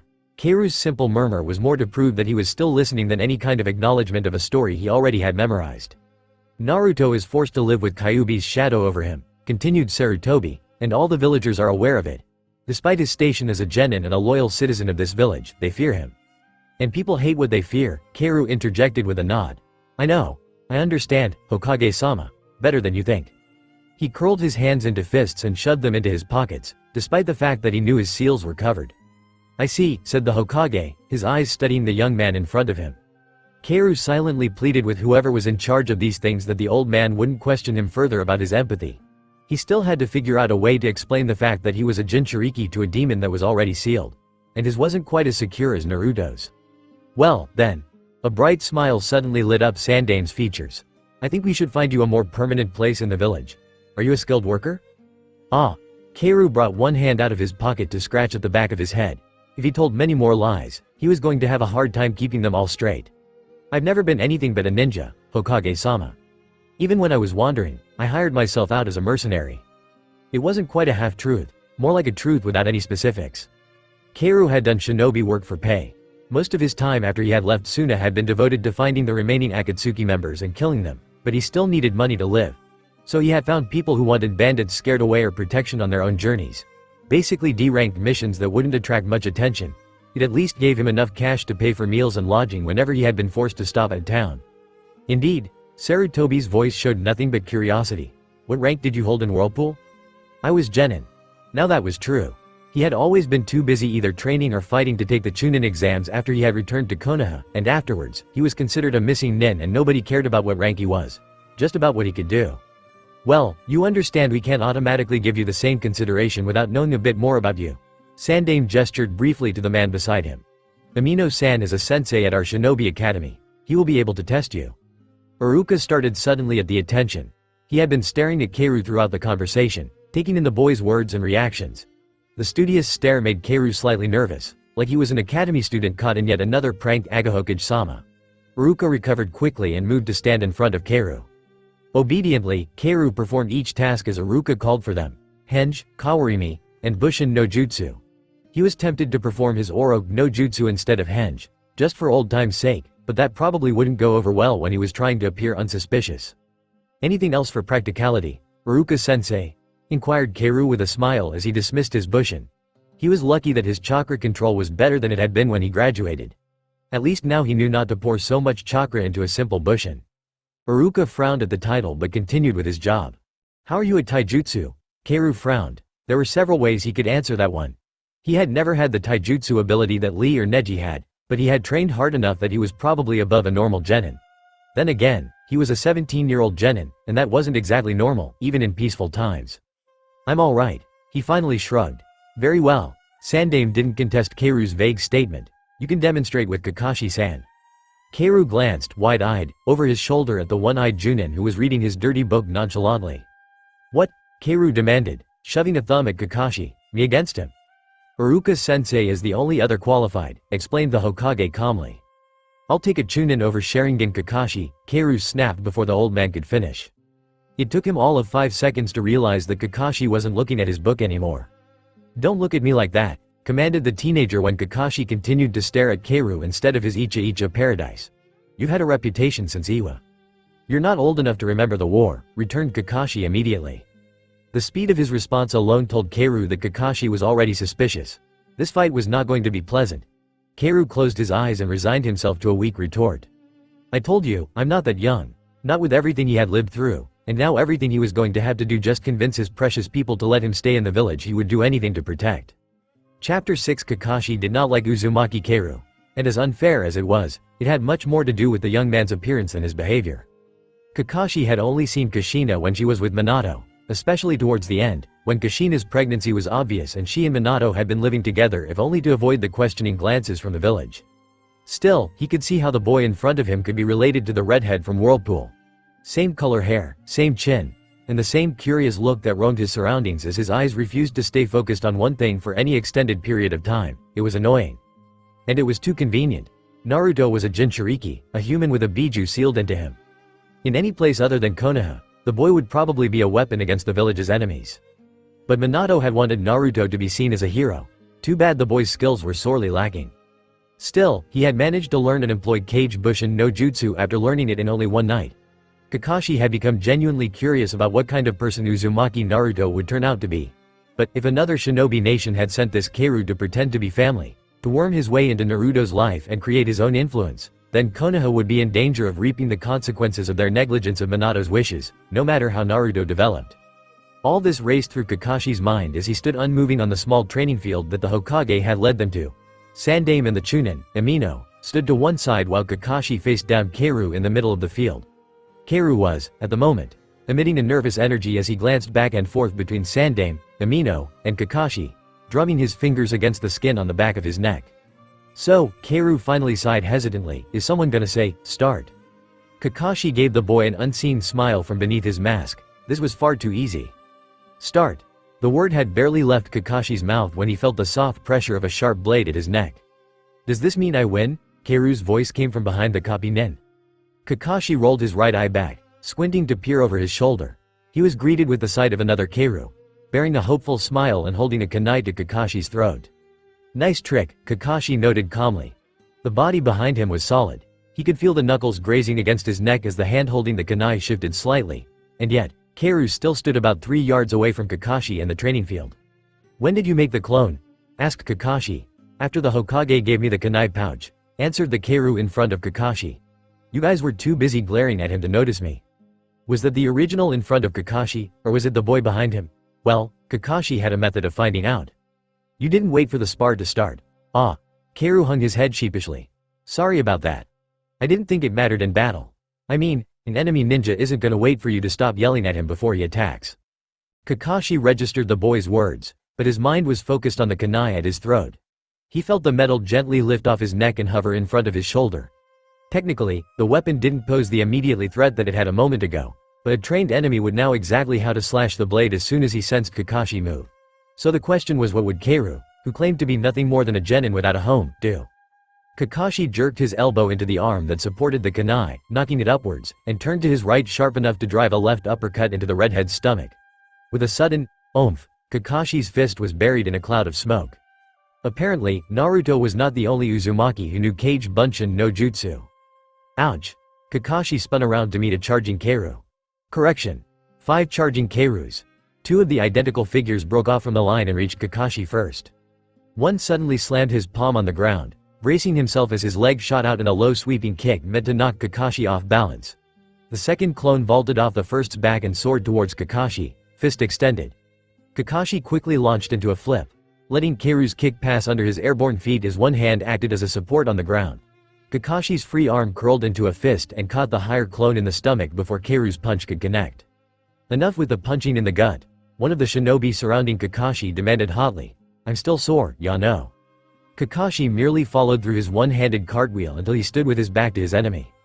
He felt more than saw 3 more Keirus approach him and turned around with his arms already raised. The first Keiru made a flying leap over Kakashi's head and left the second in line to attack the Junin head-on. Counting on the suspicion that the clone currently flying wouldn't be able to do anything in midair, Kakashi focused his attention on the two clones in front of him. One feinted to the right before attacking Kakashi's left side. With his Hide 8 still covering his left side, Kakashi's depth perception was a bit off, but it was a perspective he had a long time to get used to. Kakashi's left arm came up to block the clone's punch before he dug out a kunai and flipped it over his shoulder. A small pop told him that he had dispelled another of the clones, but somehow 4 figures still remained.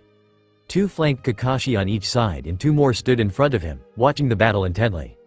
So, Keiru was using his cage bunshin to avoid getting close to the Junin. Mistake on Keiru's part. Kakashi flipped 2 more kunai into his palm and slashed through the clone on his right. Then he kicked away from the remaining clone and let the kunai sail towards the stragglers, watching as the 2 identical figures took on identical worried looks. Kakashi waited for one of them to leap out of the way, and he did not expect was the 2 clouds of smoke that resulted from the impact of the kunai. Wrong guess. The Keiru on Kakashi's left smirked. I'm not scared to get my hands dirty. Keiru threw a haymaker at Kakashi's masked face.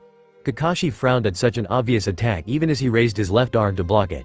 Then, Keiru's right fist made contact with Kakashi's ribs. Kakashi stumbled back, taking advantage of the opportunity to put some distance between himself and his opponent. Dang, the kid could hit hard. Keiru just smiled and brought his hands together. Suddenly, Kakashi was once again faced with 5 opponents instead of just 1. What followed then was something that more resembled a game of tag than a spar. Kakashi dodged most of the blows successfully, but it soon became clear that Keiru wasn't even trying to hit the Junin. At least not in any traditional way. Instead, Keiru and his clones aimed for places on Kakashi's Junin vest, his stomach, his chest, or occasionally his shoulders. His punches never hurt, they were just taps, as if Keiru were trying to score points. And yet, if any of the clones had resorted to kunai, Kakashi would have at least 5 serious stab wounds by now. The Junin frowned beneath his crooked Hide 8. The fight probably would be a lot easier if he had the time to unveil his Sharingan, but every time he reached for his headband, the clones would redouble their efforts. And no matter how many times Kakashi dispelled one clone, another took its place. There were never any more than 5 clones, but there were never any less. For Keiru to keep up this many cage bunshin for an extended period of time meant that his chakra reserves were above the normal genin level. Kakashi jerked to one side and thrust his kunai at the Keiru in front of him. Before the blade made contact, another clone grabbed Kakashi's target by the arm and spun him out of the way. Whoa, cried the Keiru, who suddenly had his back to Kakashi, thrown off balance by his clone's tug. Seizing the opportunity, Kakashi licked it at Keiru's back. He could only guess that this one was the original since the clone had gone out of its way to save him. No sooner had the weapon left Kakashi's hand than the clone in front of him brought its hands together in front of its chin. Kakashi tensed, preparing for a jutsu attack, but the clone simply disappeared in a puff of smoke. Without even a twitch, Keiru ducked and somersaulted under the flying kunai. Kakashi was forced to dodge another punch from a clone as Keiru recovered and got to his feet. Well, that was close, Keiru remarked. Kakashi's singular eye narrowed. Keiru had known that kunai was coming, but only because his clone had dispelled. In this regard, he had more mastery over the jutsu than Naruto did. Suddenly, Kakashi felt a hand grab his left wrist and attempt to twist it backwards. As he tried to lunge into the twist, attempting to relieve some of the pressure, a second clone grabbed his right arm and held him in place. With his arms held by clones and a smiling Uzumaki standing in front of him, Kakashi had a sudden sense of déjà vu. So, when he saw a kunai fly towards his chest, he repeated his actions from that morning. The Kawurami placed him behind Keiru, but only for about the space of the sudden dispelling of the clone that Kakashi had left behind. Then, Keiru spun around and launched a second kunai at the gray-haired Junin. I gotta find some more Doden jutsus, Kakashi heard Keiru mutter as his clones surrounded him. You're a little bit slippery. Kakashi dusted himself off and stood up straight. With all his identical opponents lined up in front of him, Kakashi took a moment to lift a hand to his Hide 8. You're a little bit unpredictable, returned Kakashi as his fingers wrapped around the familiar metal across his eye. The statement could possibly be seen as a compliment. It was certainly the reason that Kakashi was planning on relying on his Sharingan. But unpredictability also made even an ally dangerous to his comrades. Strangely, a wide, knowing grin stretched across Keiru's face, as if he shared an inside joke with his clones. Sensei, you have no idea. Keiru and his clones charged once again. Kakashi's muscles tensed as he peeled his Hide 8 back from his right eye and prepared for an attack. Suddenly, a pained cry filled the small field. Both of Kakashi's mismatched eyes widened as Keiru's clones summarily dispelled and left the boy alone among the dissipating smoke. Keiru doubled over, wrapping his arms around his stomach and falling to his knees. Quickly, Kakashi peered at the boy with his spinning Sharingan. He couldn't see any hand signs or chakra movement that suggested this was a trap, but they had just been talking about unpredictability. Kakashi took out another kunai and flicked it towards the boy, half expecting another clone to spring up and take the blow. Instead, the kunai grazed Keiru's right shoulder with enough force to send the young man to his knees, still clutching at his stomach. Kakashi dashed forward, a last kunai already in his hand. He delivered a swift kick to Keiru's chest immediately and stood poised over the young man a moment later, Keiru on his back. "I think that will do," Sandaime announced briskly. Kakashi froze with his kunai hovering over his opponent's heart. Keiru seemed unaffected by his imminent death. He simply raised one gloved hand and batted Kakashi's kunai away as he turned from his back to his side, groaning painfully as he did. A harsh cough racked the boy's throat, followed by a couple dry heaves. Despite himself, Kakashi frowned in concern. Unpredictable was certainly a word that fit Uzumaki Keiru. One minute he was able to force Sharingan Kakashi to reveal his trademark eye, and the next he was incapacitated by stomach pains. But Keiru seemed undeterred. He pushed himself to a sitting position, one hand supporting his weight as the other clutched at his stomach. "Guess I'm not as recovered as I thought," muttered the boy with a sheepish grin. "Well, I have seen enough." Kakashi and Keiru both looked up as the Hokage made his way over to the pair with Amino trailing behind the elderly man.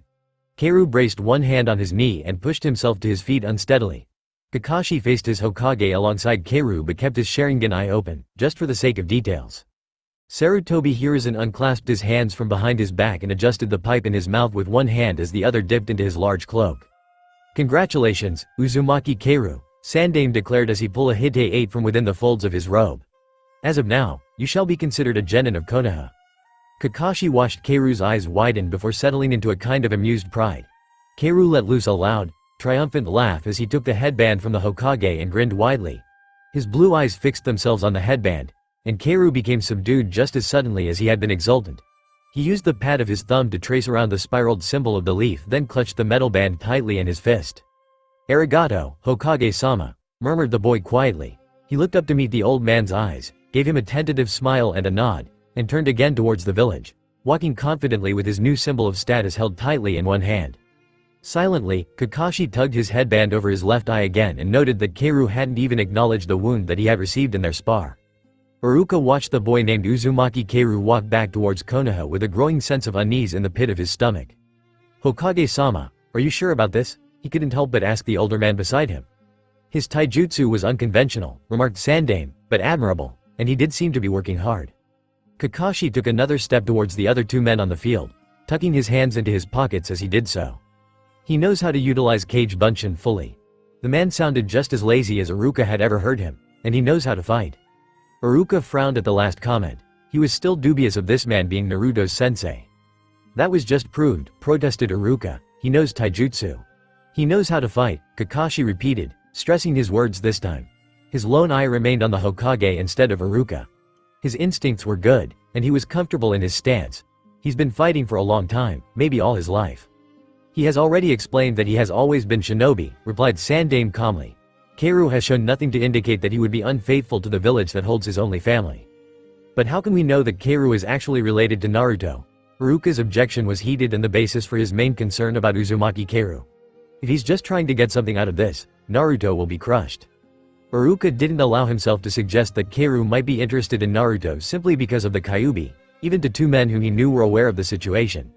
Iruka still remembered Naruto's fear and anger that night with Mizuki, when he had first learned the truth. If someone else, someone that Naruto might learn to trust, turned out to be another traitor, Iruka wasn't sure if Naruto could overcome it.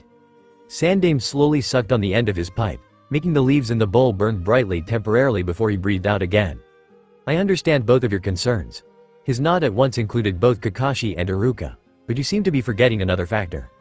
Iruka frowned at the Hokage and wondered if he should have voiced his opinion more clearly. He might not have been Anbu, but Iruka knew he was one of the few who actively looked out for Naruto's well-being.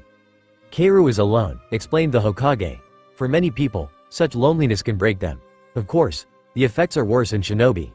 If Naruto can convince Keiru that there are some things worth fighting for and worth protecting, perhaps whatever hardships Keiru has seen will diminish in his eyes."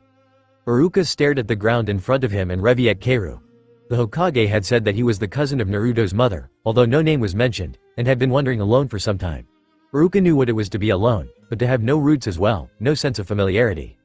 "It's a risk, Hokage-sama," Kakashi interposed, capturing Iruka's attention again. "I am aware." The Hokage nodded once, solemnly. But Keiru will be monitored closely by a Junin. He looked up suddenly at the one-eyed Junin instructor. If you're that worried, Kakashi, I can put an anbu on the boy as well. Iruka shook his head slightly, wondering if the Hokage was joking or not. But I think he deserves a chance to know his family, finished Sarutobi. Silence reigned in the open field for a moment before Kakashi pulled a small orange book out of his pocket. Kakashi nodded and left the field with a friendly wave at the two men left behind. When will you have to return to your students, Iruka-san? Iruka glanced at the Hokage, slightly nervous at the question. A few weeks, Hokage-sama, he answered honestly. I admire your work with them. Sandame smiled at the much younger man. The young generation always gives me hope for the future of this village. With that final wise adage, the Hokage turned and followed his own path back to the Hokage tower. Iruka sighed and glanced back to where he could just see Keiru's bag disappearing into the village of Konoha. The youth gave Iruka hope as well, but was it wrong for him to be concerned about one student in particular if that student had no one else to worry about him? Naruto cursed his teammate, his coordination, and his teammate again, just for good measure, as he stomped home after a very long day. After Keiru had left the ramen stand, Sasuke had made a comment about not trusting the red-headed teenager. Of course, Naruto had taken offense, and the argument had downgraded from there into a shouting match. At least Naruto had been shouting. The worst part, however, was when Naruto had lunged for Sasuke, missed by at least a foot, and knocked Sakura's ramen into her lap. Which led to a beatdown courtesy of the rage of a woman who had just had her outfit ruined by stupidity. Naruto had spent the rest of the afternoon, and some of the evening, trying to apologize to Sakura and blaming Sasuke for the mess. Come supper time, she still hadn't forgiven him and had claimed that she needed to go home and Naruto had better not follow her or she would scream harassment. So Naruto, tired and disappointed, trudged through his door and into his apartment. Hey, Gaki. Naruto jumped at the voice. He was not used to being greeted by anything other than his own boasts when he came home. But now, his weird red-headed cousin was sitting cross-legged on the floor, shirtless and staring down at something on the floor in front of him as he welcomed Naruto home. Unwilling to admit that he had been scared in his own home, Naruto immediately went on the defensive. Stop calling me that, the boy demanded, brandishing one fist at the redhead, who kept his eyes down. Come to think of it, Keiru was partially to blame for Naruto's mess as well. If he hadn't left, Sasuke would definitely have seen how cool he was. At least, that was Naruto's hope. Naruto's indignation quickly left in favor of curiosity. With his shirt off, Keiru left his skin open for study. What skin there was to see, anyway? Most of his body was covered with funny patterns that Naruto had never seen before. They stretched around his stomach up to his ribcage and danced up his arms to his elbows, and there was a thin pink line, like a scar, on his right shoulder. Keiru sat with an ink block in front of him, one shallow dish filled with thick black ink.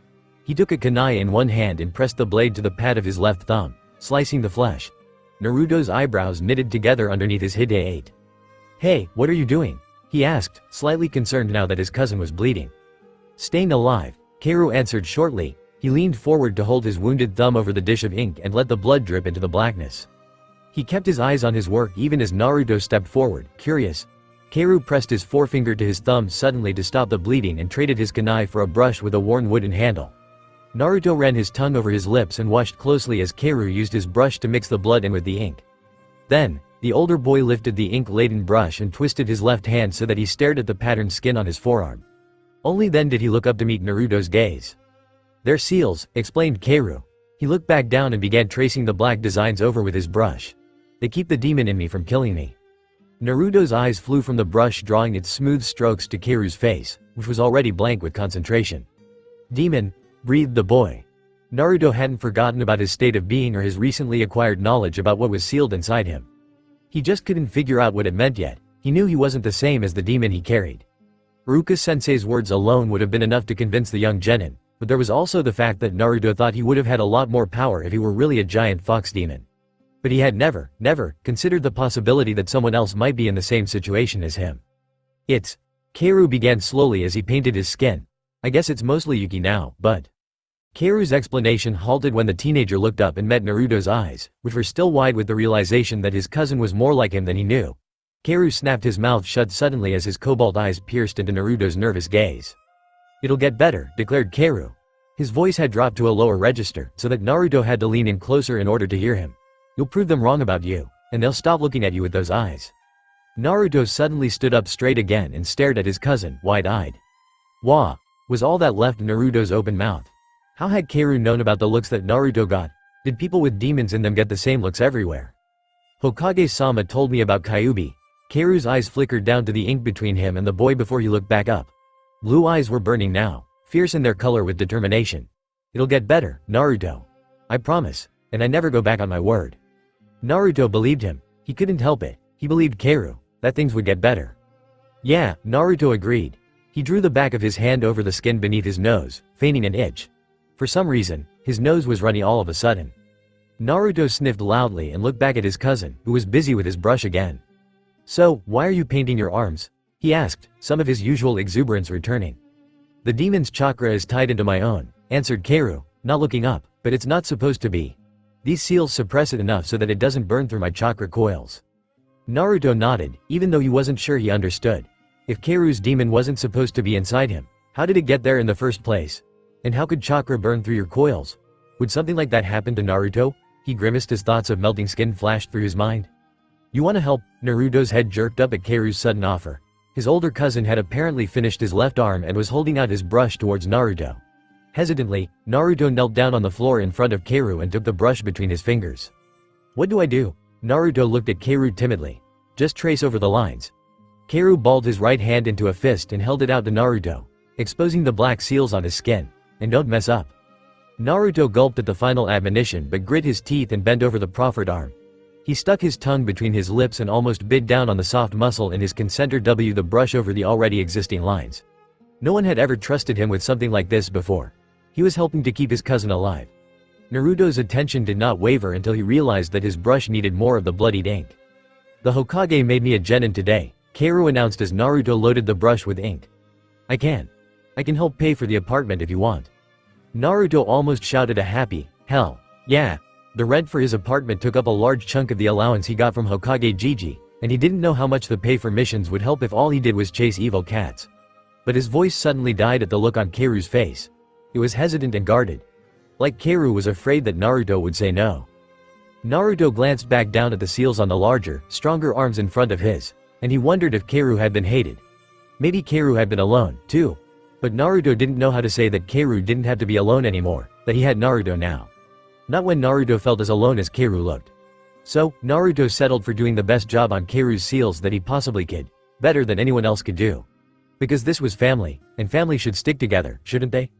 Yeah, Naruto murmured his agreement as the black line of ink wound around Keiru's arm smoothly. Keiru stood on the flat roof of the apartment complex, letting the night air dry out his freshly painted arms. Naruto had already been sent to bed, with surprising obedience, after a quick meal of instant ramen. The only supper either of them could fix in such a short time. A sardonic smile crossed his face as Keiru wondered if he should learn how to cook. Or at least make Naruto learn how to cook since he would be the one living. Keiru swallowed hard and glanced down at his arms. The fight with Kakashi had been the second time in the 3 days since he had woken up in the hospital that his seals had hurt so badly that he found it hard to function. And that wasn't counting the debilitating episode against the robbers that had gotten him into this mess in the first place. At any rate, there was only one conclusion that Keiru could see. His condition was still deteriorating. The seals on his arms were probably going to have to be strengthened more often now. But, unless he found someone who knew about seals and Yuki on the level that Yondaime had, nothing about his situation was going to change. Keiru was still going to die. Not that he was bothered by the revelation. Keiru had been planning on dying ever since he had needed the suppressing seals on his arms. That was why he had been traveling on his own. He had to accomplish his goal of killing the last Uchiha so that the remaining rookies and loyalists to Konoha would have one less obstacle to worry about when they took back their home. But now, maybe he could just go out and kill Orochimaru and the rest of Akatsuki so that none of the failures in his life would visit this Konoha. That would be easiest, wouldn't it? It wasn't like anyone in Konoha trusted him, between Iruka and Kakashi. The Hokage hadn't said anything, but if Kakashi was suspicious then Sandaime sure as hell would be. Keiru blinked once as a different thought occurred to him.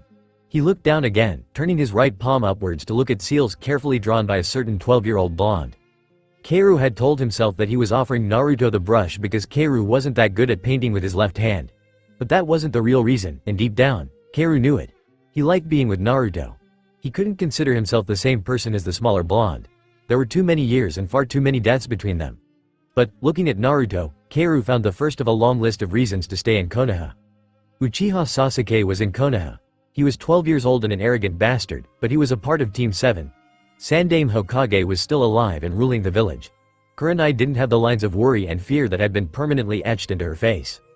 Keiru curled his right hand into a fist. He could change things here. Now, if Naruto could be stronger than Karu had been. If Orochimaru didn't give Sasuke that stupid mark in the Chunin exams. If Sandaime didn't die. So many ifs, and not enough time, never enough time. He could change things. He might not have much time, but in the time that he had, he would change things. It didn't matter if Karu never lived to save the world. Uzumaki Naruto was the one who wanted to be Hokage. Anyway. Karu smiled at the faces on the mountain that gazed imposingly over the village. His village. He turned away and walked back down the wall to the window that led into the small apartment he now shared with his family. Chapter 7. Don't pull that one, that's my fennel. Karu frowned as he snatched his hand away from the plant he had been about to uproot. It looked pretty much like a weed to him, but how was he supposed to tell the difference between weeds and plants that didn't have flowers on them? Although he supposed that was why the wrinkled old lady was currently standing over his shoulder, scrutinizing his every move. Not to mention the Junin in sunglasses watching Karu like a hawk. Karu wondered who was keeping an eye on Konohamaru now that Ebisu was regulated to babysitting the latest addition to Konoha genin. Swiping the back of his arm across his forehead to clear it of sweat, Karu reached down to a plant that looked fairly similar to one he had previously yanked and pulled it. When he didn't hear any cries of protest from the old lady, he shook the dirt from the roots and tossed the weed aside. He had forgotten how mindlessly boring D-ranked missions could be. Karu had lived through countless attacks from everything from bandits to crazy take over the world through Biju missing Nen. And now he was pulling weeds for a picky old hag. Not to mention the fact that he was sweating buckets under his dark, long-sleeved shirt that covered his skin. The things he did for his precious people. A small smile crossed Karu's face as he pulled another weed and tossed it onto his growing pile. Surprisingly, the past few weeks of D-ranked missions hadn't been a total loss. At least Naruto had someone to sympathize with him when complaining about how boring it was to chase cats and patrol the village walls and carry groceries for old ladies. And D-ranked missions hardly took up any chakra. Karu hadn't had a problem with his stomach, or more accurately his seals, since that last spar with Kakashi. The only drawback was that Karu knew his condition was getting serious if his seals needed to be strengthened every time he's used chakra. He would need to find a way around that, and soon, if he was going to survive long enough to do anything. Maybe he could ask Naruto to give him a hand with that. The brat had quickly fallen into the habit of asking his Karu-ni-san every night if needed his seals painted. A part of Karu was glad that he could refuse Naruto, given that the need to strengthen his seals would mean he was that much closer to death. But a larger part of him saw the disappointed flinch that Naruto wasn't that good at hiding yet.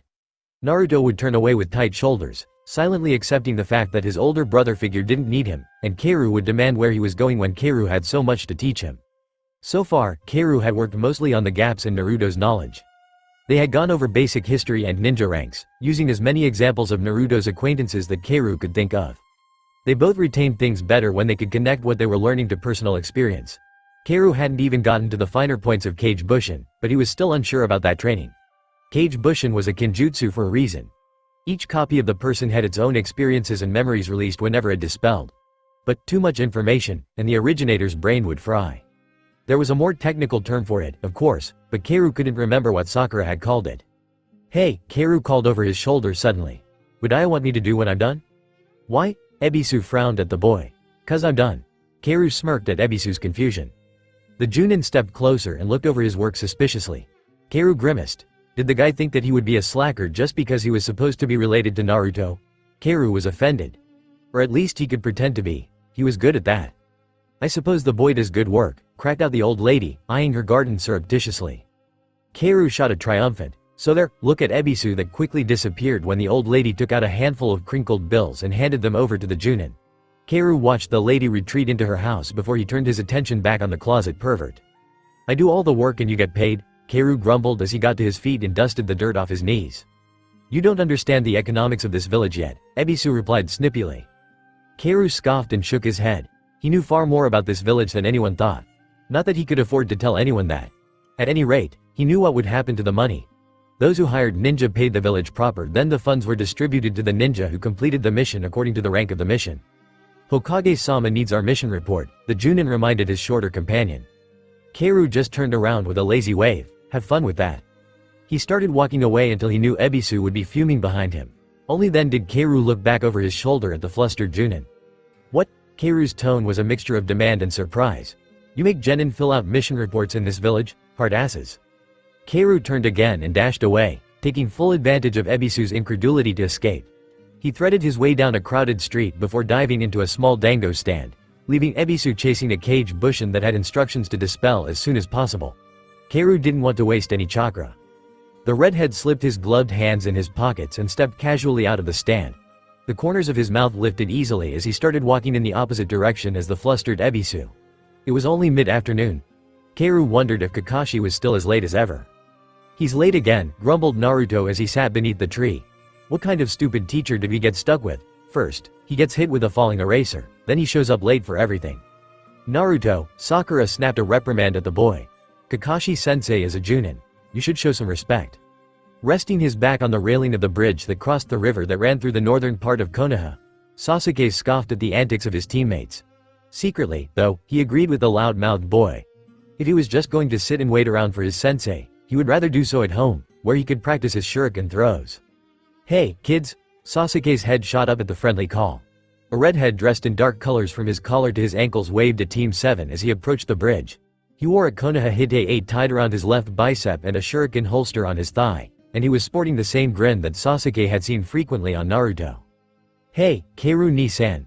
Naruto returned the greeting happily as he got to his feet to greet his first cousin, once removed. Sasuke gazed at the new arrival calmly. He was still unsure of how he felt about Keiru. Sasuke, like most of the students at the academy, had never thought twice about Naruto's family. The Dobi was an orphan and always had been. He certainly wasn't the only one in the shinobi village, but he did get the most attention. It was as if people looked at Naruto and saw the epitome of what the shinobi life could leave behind. Naruto was alone. He was like Sasuke in that regard. At least he had been until Keiru inexplicably showed up. Yesterday, Naruto had explained that Keiru hadn't known about Naruto's existence, so he was excused for never coming to care for his family. But something was still off about the red-haired shinobi. "Kakashi-sensei's late again," Naruto announced loudly, meeting Keiru on the bridge, just in front of Sasuke's resting place. "What are you doing here?" Keiru slipped his hands into his pockets as he shrugged easily. "I finished my mission early and decided to check on you, Gaki," he answered. Naruto scowled at the nickname, but Keiru was already looking over the top of the blonde's head to the tree behind Naruto. "Hi, Sakura-chan." Sasuke glanced at Sakura in time to see her bow politely to the teenager. "Good afternoon, Keiru-san," she responded. Keiru just yawned to rest at the back of his neck. "You don't have to be that polite, Sakura-chan." Keiru's light eyes squinted shut as he gave the young kunoichi an amused smile. "Not to me." "You'd rather be called Keiru-kun?" Sasuke demanded. Keiru's eyes snapped to Sasuke. He had that look again, as if Keiru were looking at Sasuke and seeing someone else. Sasuke was sure that Keiru had never been in Konoha before. Naruto probably would have said something if that were true. And yet Keiru had recognized Sasuke as an uchiha, even though Sasuke didn't have the Sharingan yet. Sheesh. Keiru suddenly turned away from Sasuke and sighed. His hand dropped to his side again, but he didn't say anything else. Or answer Sasuke's question. "Hey, what kind of mission did you have, Keiru-ni-san?" demanded Naruto. "Just D-ranked. Pulling weeds and helping an old lady." A sly smile appeared on the older nin's face. "Maybe Kakashi-sensei needs extra money, so he's taking D-ranked missions, and that's why he's late all the time." Naruto's eyes grew wide at the implications. "Really? You think?" Sasuke scoffed again. Naruto was too excited, or simply too stupid, to see the amused twinkle in Keiru's eyes. "Dobi." The reaction was immediate. "What did you call me, Teme?" Naruto whirled to face Sasuke with one fist upraised. Sasuke glowered at the boy and waited for the blow, eager to do something other than wait. Suddenly, a larger hand wrapped around Naruto's fist, halting him in mid-swing. "I got a better idea, Gaki." A corner of Keiru's mouth curved upward as he looked down on his cousin, ignoring Sasuke. "You think you can hit me?" "Huh?" was Naruto's articulate response. "My missions are boring, and I need someone to train with," explained Keiru. He released Naruto's fist, but the blonde had completely forgotten about his tiff with Sasuke by this time. "You want to spar?" Naruto paused for a moment before breaking out into a wide grin. "Yeah," he agreed happily and danced his way back across the bridge, followed by a smiling Keiru. Sasuke scoffed at the two Uzumaki's behavior and leaned back against the bridge again with his arms folded across his chest. He ignored the scuffling sounds of fighting that now came from the small open area just beyond the tree across the bridge and stared at the running stream beneath him instead. He wasn't strong enough. He supposed that he had known that all along, but during his initial fight with Kakashi, just before the man had declared them unfit to be ninja, Sasuke realized that the gap in his strength was more prominent than Sasuke had first thought. He had ended up buried to his neck by a simple doden just you, and even worse, he had almost spilled his worst memory to Sakura of all people. Killing Itachi was his goal, his burden to bear, and no one else's. He couldn't afford to let anyone know that he was still haunted by his past, even if most days the fear and loneliness had hardened into the raw passion of an avenger. It was something that could be seen as weakness. And Sasuke refused to be weak. "Stop getting so frustrated." The command jerked Sasuke's thoughts away from his brother, and he looked over at the sparring match. Naruto stood in the field with 5 other clones, but it was hard to tell which was the real body since all 6 of the figures were panting and sweaty. Kaoru, on the other hand, faced Naruto from about 3 yards away, alone and untouched. He didn't even have a scratch on him. Curious despite himself, Sasuke straightened and walked towards where Sakura sat beneath the tree, watching the ordeal. "The dobi hasn't hit him yet?" Sasuke demanded. Sakura looked up with a slight blush across her cheekbones. Sasuke ground his teeth together and fixed his eyes on the 2 combatants rather than his kunoichi teammate. It was annoying the way she fawned over him and blushed whenever he was around. "Anyo, Naruto has hit Kaoru-kun twice already," answered Sakura finally. But Kaoru was just a clone. So, Kaoru knew Kage Bushin no Jutsu as well. Sasuke wondered how useful this technique was supposed to be. It was obviously higher level. Had Naruto learned it from Kaoru originally? "You get so frustrated, you can't see where I am," Kaoru explained to his cousin in calm tones. "Concentrate." "You're worse than Kakashi-sensei," one of the Narutos retorted. "At least I don't read porn while I'm teaching." Kaoru just smiled then beckoned with one hand. "Come on, try again." Naruto growled and charged, all 6 of him. Kaoru waited patiently until 2 of Naruto's clones reached the teenager first. One was dispensed with by a quick jab to the stomach while the other received a kick to the teeth. Kaoru jumped backwards to avoid an obvious haymaker from another Naruto and flicked a kunai at his attacker. "Hey!" Naruto shouted as the clone disappeared into a cloud of smoke. "This is taijutsu. No weapons allowed." "You should have said that before, Gaki." Kaoru looked unrepentant as he stood in front of the 3 remaining opponents. "Besides, I didn't hit you." The excuse seemed to do little to comfort Naruto, who took out a shuriken of his own and threw it at his cousin. Kaoru jumped over the weapon and raced for Naruto. Suddenly, Kaoru leapt over 2 of the Narutos in front of him. He reached out and grabbed each one by the head while he was still in midair and forced them to headbutt. The 2 clones dissipated, and Naruto was left alone. Indignant, he turned around to face Kaoru as he landed and pulled his fist back for a blinding blow. "Nope." Kaoru almost sounded apologetic as he sidestepped Naruto's punch and grabbed the boy's collar. Using his larger size and longer reach, Kaoru pulled Naruto off his feet and launched him towards the tree. Naruto flew through the air, flipped once, and crashed into the ground beside Sasuke, the back of his head slamming against the hard earth. Sasuke lifted one corner of his mouth into a smirk. HMPH. Dobi.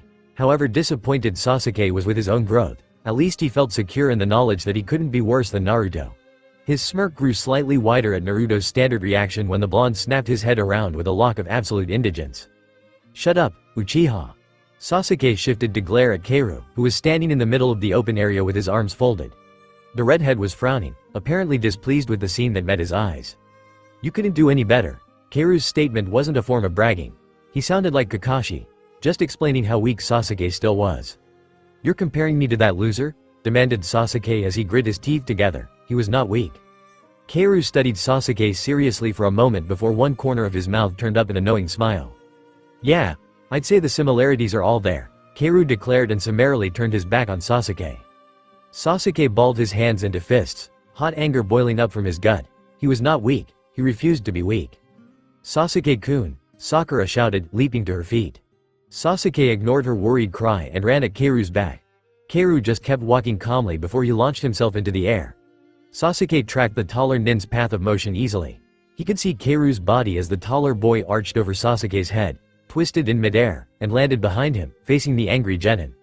Sasuke's lips peeled back to bare his teeth as he quickly changed directions and launched a fist directly at his opponent. Kaoru just swiped one hand across his body, capturing Sasuke's wrist as he pushed his fist to the side. The larger boy twisted the wrist he held easily and used Sasuke's own momentum to turn him. Suddenly, Sasuke's arm was twisted behind his back and held there by one of Kaoru's hands as the other was braced on Sasuke's shoulder.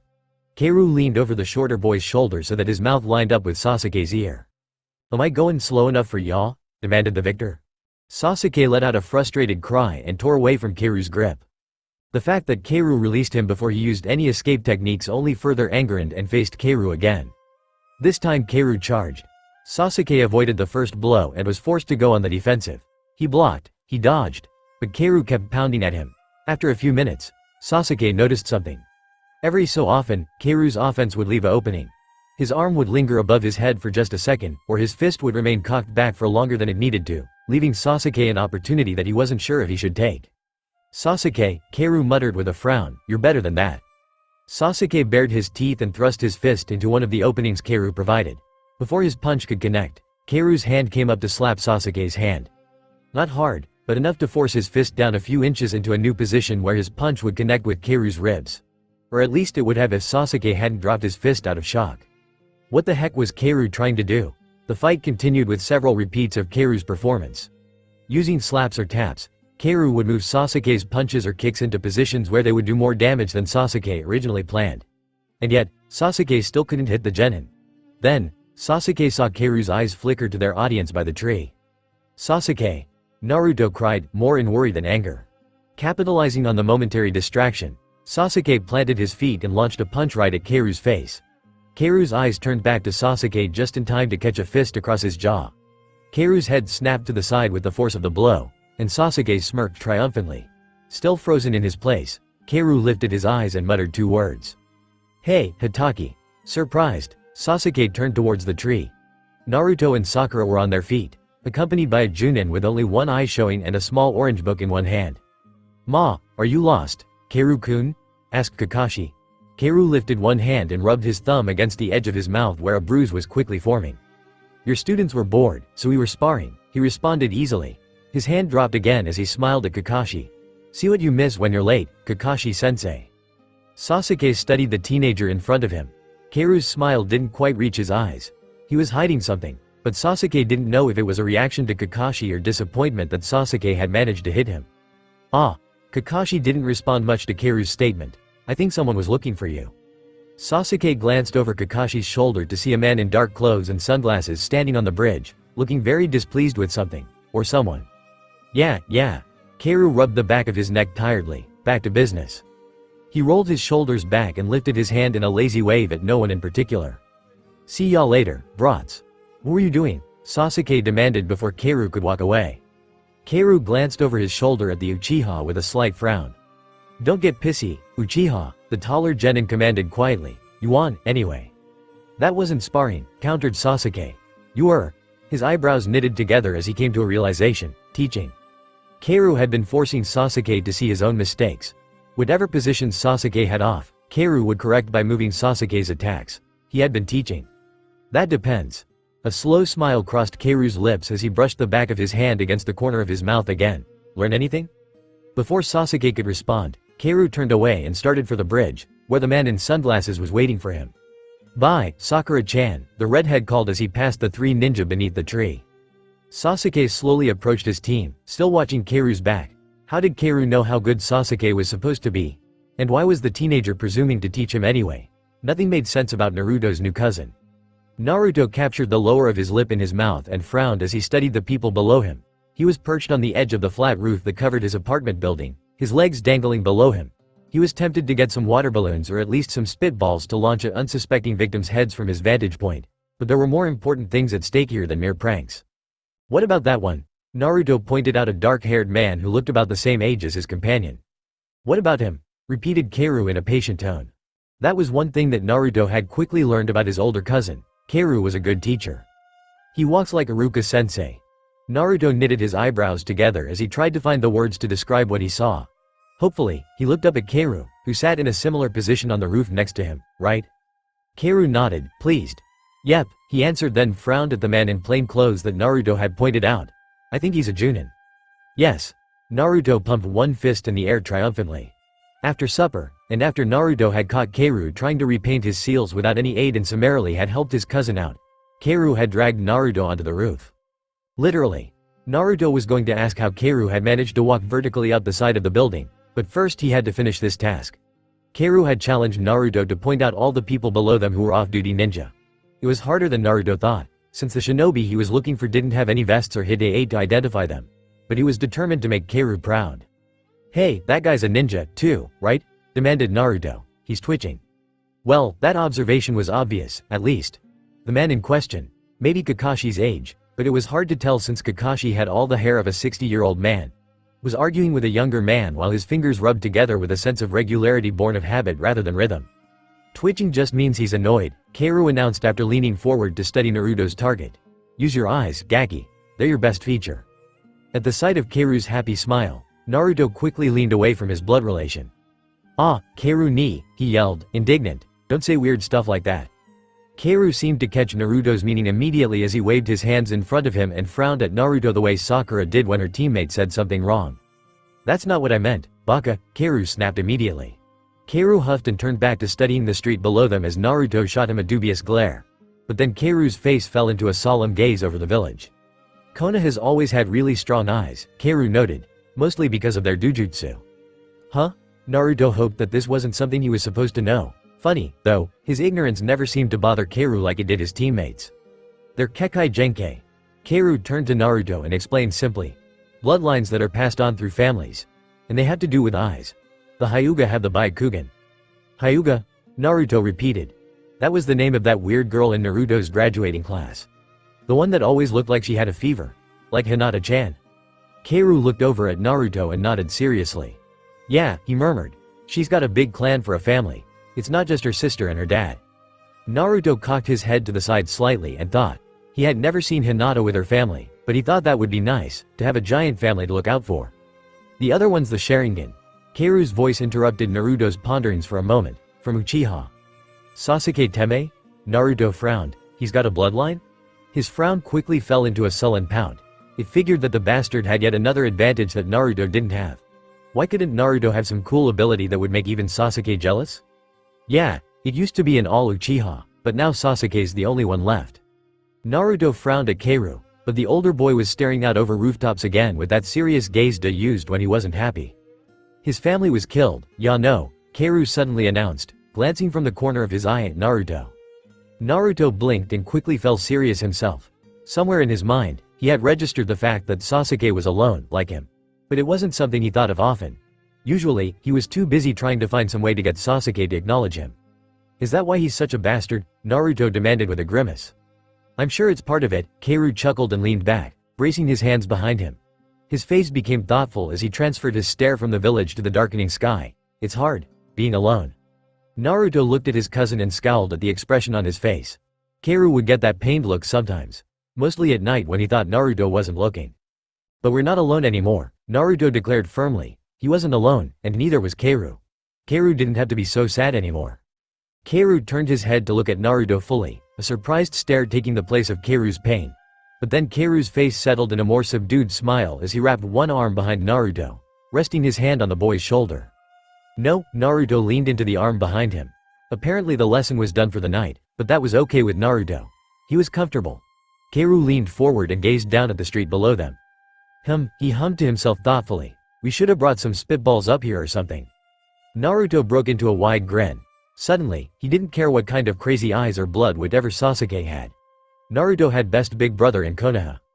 Keiru rolled his shoulders back as he stood just outside the Hokage's office, his mind still on the events of the previous day. For that brief time when he had been sparring first with Naruto then Sasuke, Keiru had felt like he was a part of Team 7 again. Except he didn't have the same connection to the others as he had with Naruto, just because the boy had immediately accepted him without question. Naruto was like that. His ability to see the good in everyone was one of the best things about him. It was also one of the first things Keiru had lost after the fall of Konoha. The others blamed it on the fact that Naruto held himself responsible for the whole mess. It was him that Akatsuki was after, so it was his fault. Easy enough logic. Personally, Keiru thought it had more to do with the fact that the fall of Konoha was the first time one of his own teammates had been killed. It hadn't been the first time Keiru had lost someone he considered his family, but it certainly had hurt the most.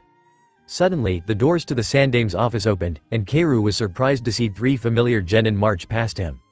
Stupid drunk doesn't think I'm a real ninja, the short blonde in front of Keiru muttered with his eyes narrowed dangerously at the floor in front of his feet. Shut up, Dobi, commanded his dark teammate. Keiru watched the genin of Team 7 walk past him with a slight sense of amusement. They really needed to work on their observational skills. Good morning, Keiru-kun. Kakashi, on the other hand, was a different matter.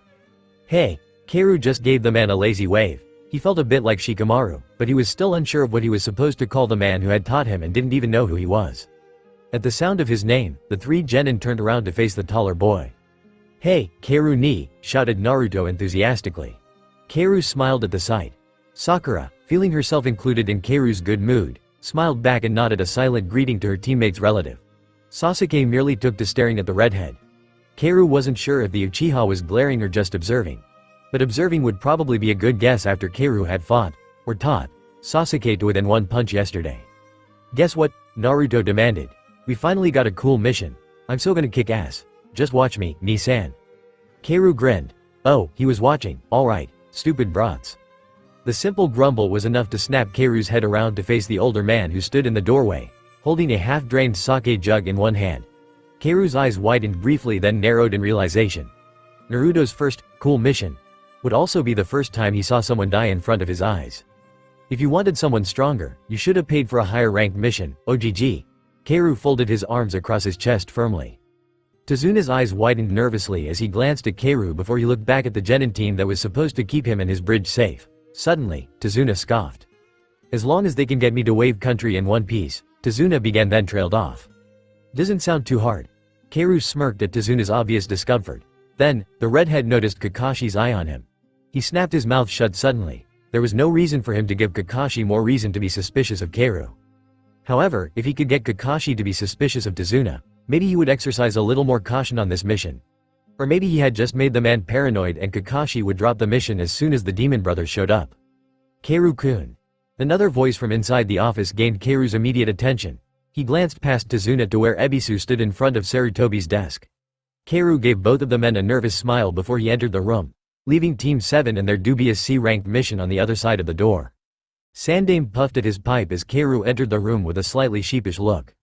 Over the days that Keiru had been living with Naruto and working as a Konoha genin, the Hokage had noticed more and more traits that the two boys seemed to share. They both had a healthy disrespect for authority, according to Ebisu. They both would look guilty when confronted by someone they did respect, such as Iruka or the Hokage himself. Either Naruto had some common personality traits with his cousin or Keiru was basing his performance as a spy on Naruto's behavior. Both were possibilities, but Sarutobi found himself wishing that the former would be the true reasoning. Hi, Hokage-sama," Keiru greeted the old man uncertainly. Hiruzen smiled around the stem of his pipe. The redhead's sheepish behavior was also something he had in common with Naruto. The old man supposed that a summons from the Hokage for no apparent reason was a bit intimidating, but he wanted to keep a close eye on the boy as well. "Good morning, Keiru-san." Sarutobi gave the young man a brief nod. "I have noticed that you have completed a number of missions competently, and Ebisu-san has commented on your hard work." "He has?" Keiru raised one eyebrow at the shinobi in sunglasses who stood in front of the Hokage. Sandame found Keiru's disbelief interesting. Ebisu had expressed his dislike of his assignment. Watching over Uzumaki Keiru prevented him from watching Sarutobi's honored grandson. But the Junin had noted that Keiru took all assignments without complaining and finished any task quickly. Plus, the anbu that Sandame had charged with watching Keiru in his off-duty hours had reported nothing of significance. Keiru would take time to instruct Naruto when he could, but he rarely socialized with anyone else. "Perhaps a Chunin would be willing to take you as a partner or apprentice," suggested Sarutobi. With Keiru working as an apprentice, whoever his master was would have ample opportunity to observe the boy. Sandame was already considering several Junin he could ask to ply their trade as Chunin for this particular assignment. "What about Team 7? Keiru's suggestion cut into the Hokage's plans suddenly. He glanced over the young man and noted the way he kept one hand tucked into his pocket while the other gloved hand scratched at the back of his neck. "I kinda overheard the old man complaining as he left," Keiru explained with a jerk of his head towards the door behind him. "Maybe an additional older genin would Hokage-sama." "You want to take the escort mission with Team 7? Confirmed Sandame. Keiru nodded and met the Hokage's eyes with a cerulean gaze. "A C-ranked mission would be better pay than just being an apprentice," Keiru noted. His eyes fell to the floor as he shrugged. "Besides, I haven't gotten to spend that much time with Naruto, with all the missions we both take." Sarutobi leaned back in his chair and exhaled a small puff of smoke. Keiru had a point about the pay. The general income of an apprentice would be conditional on how many missions he took. But the Hokage was more concerned about Keiru's other excuse. Sandame knew that Keiru spent every night with Naruto, sometimes even more of the day if Team 7 completed their missions early. The redhead could be using the escort mission as an excuse to get out of the village and spend some time with Naruto exclusively. But then again, Naruto was Keiru's only family here, if his story was to be believed, and it was natural that Keiru would want to get to know his cousin as much as possible. Keiru's most recent behavior also came into play. Kakashi had reported that Keiru had visited his team yesterday and started to spar with his genin. Hiruzen was less surprised with the fact that Keiru had been teaching Naruto than with Kakashi's report of the redhead's spar with Sasuke. Whether family or spy, Keiru would want Naruto to be stronger. But the spar with Sasuke made no sense to either possibility. If Keiru was a spy with the purpose of gaining the loyalty and strength of Konoha's jinchuriki, why would the strength of the last Uchiha matter to him? On the other hand, given how much Naruto complained about Sasuke, why would Keiru want to help his cousin's rival? Putting Keiru on Team 7 temporarily could be a mistake. Or it could be a rare chance to discover Keiru's intentions, especially if he was under the watchful eye of Sharingan Kakashi.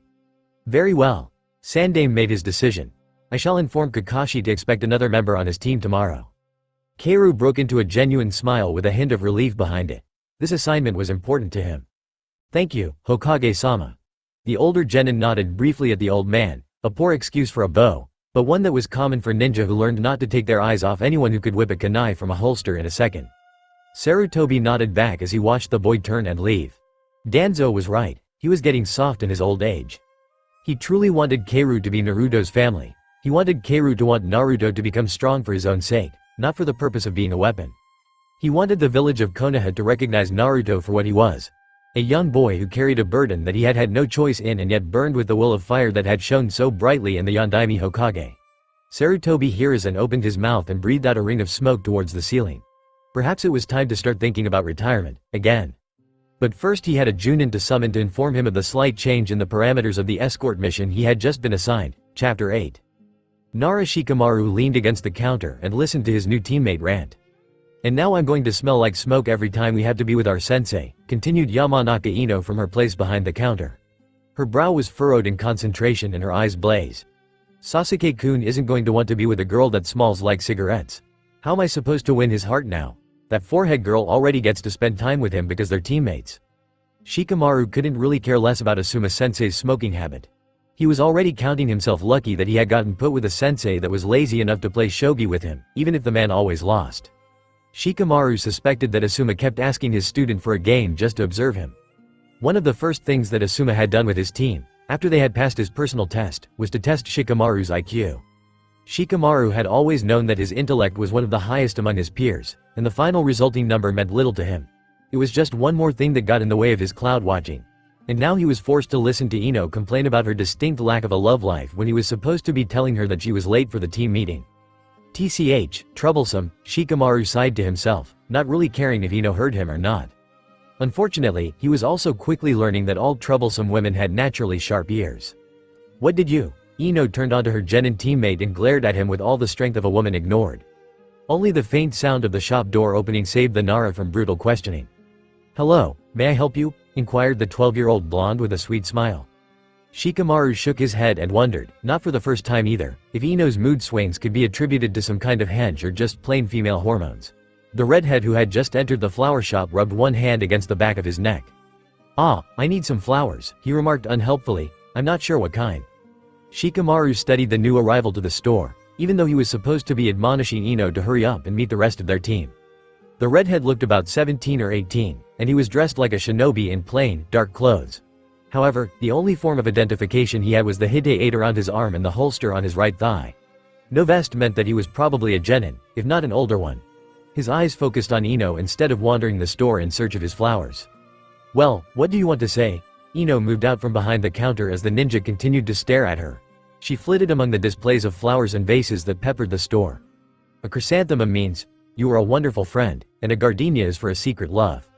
The shinobi watched her for a while before his eyes slid over to regard Shikamaru. The first thing the genius noticed was that this ninja's eyes were not quite the same shade of blue as Ino's. Ino had sky blue eyes. The redhead's eyes were more like the ocean. Especially as he stared at Shikamaru warily, as if he expected the Nara to do something. Shikamaru frowned. He hadn't seen this ninja around Konoha before, but that meant little to nothing, considering the size of the hidden village. Suddenly, the customer turned back to Ino. Do you have any that mean, goodbye? He asked calmly. Ino stopped fiddling with a pair of daffodils and looked back at the young man. Goodbye? She repeated confused. Shikamaru wasn't surprised at Ino's outburst. Ino, in her state of Sasuke fangirlness, thought that love was the most important thing in the world. Not to mention the only reason someone would buy flowers. It's for a memorial.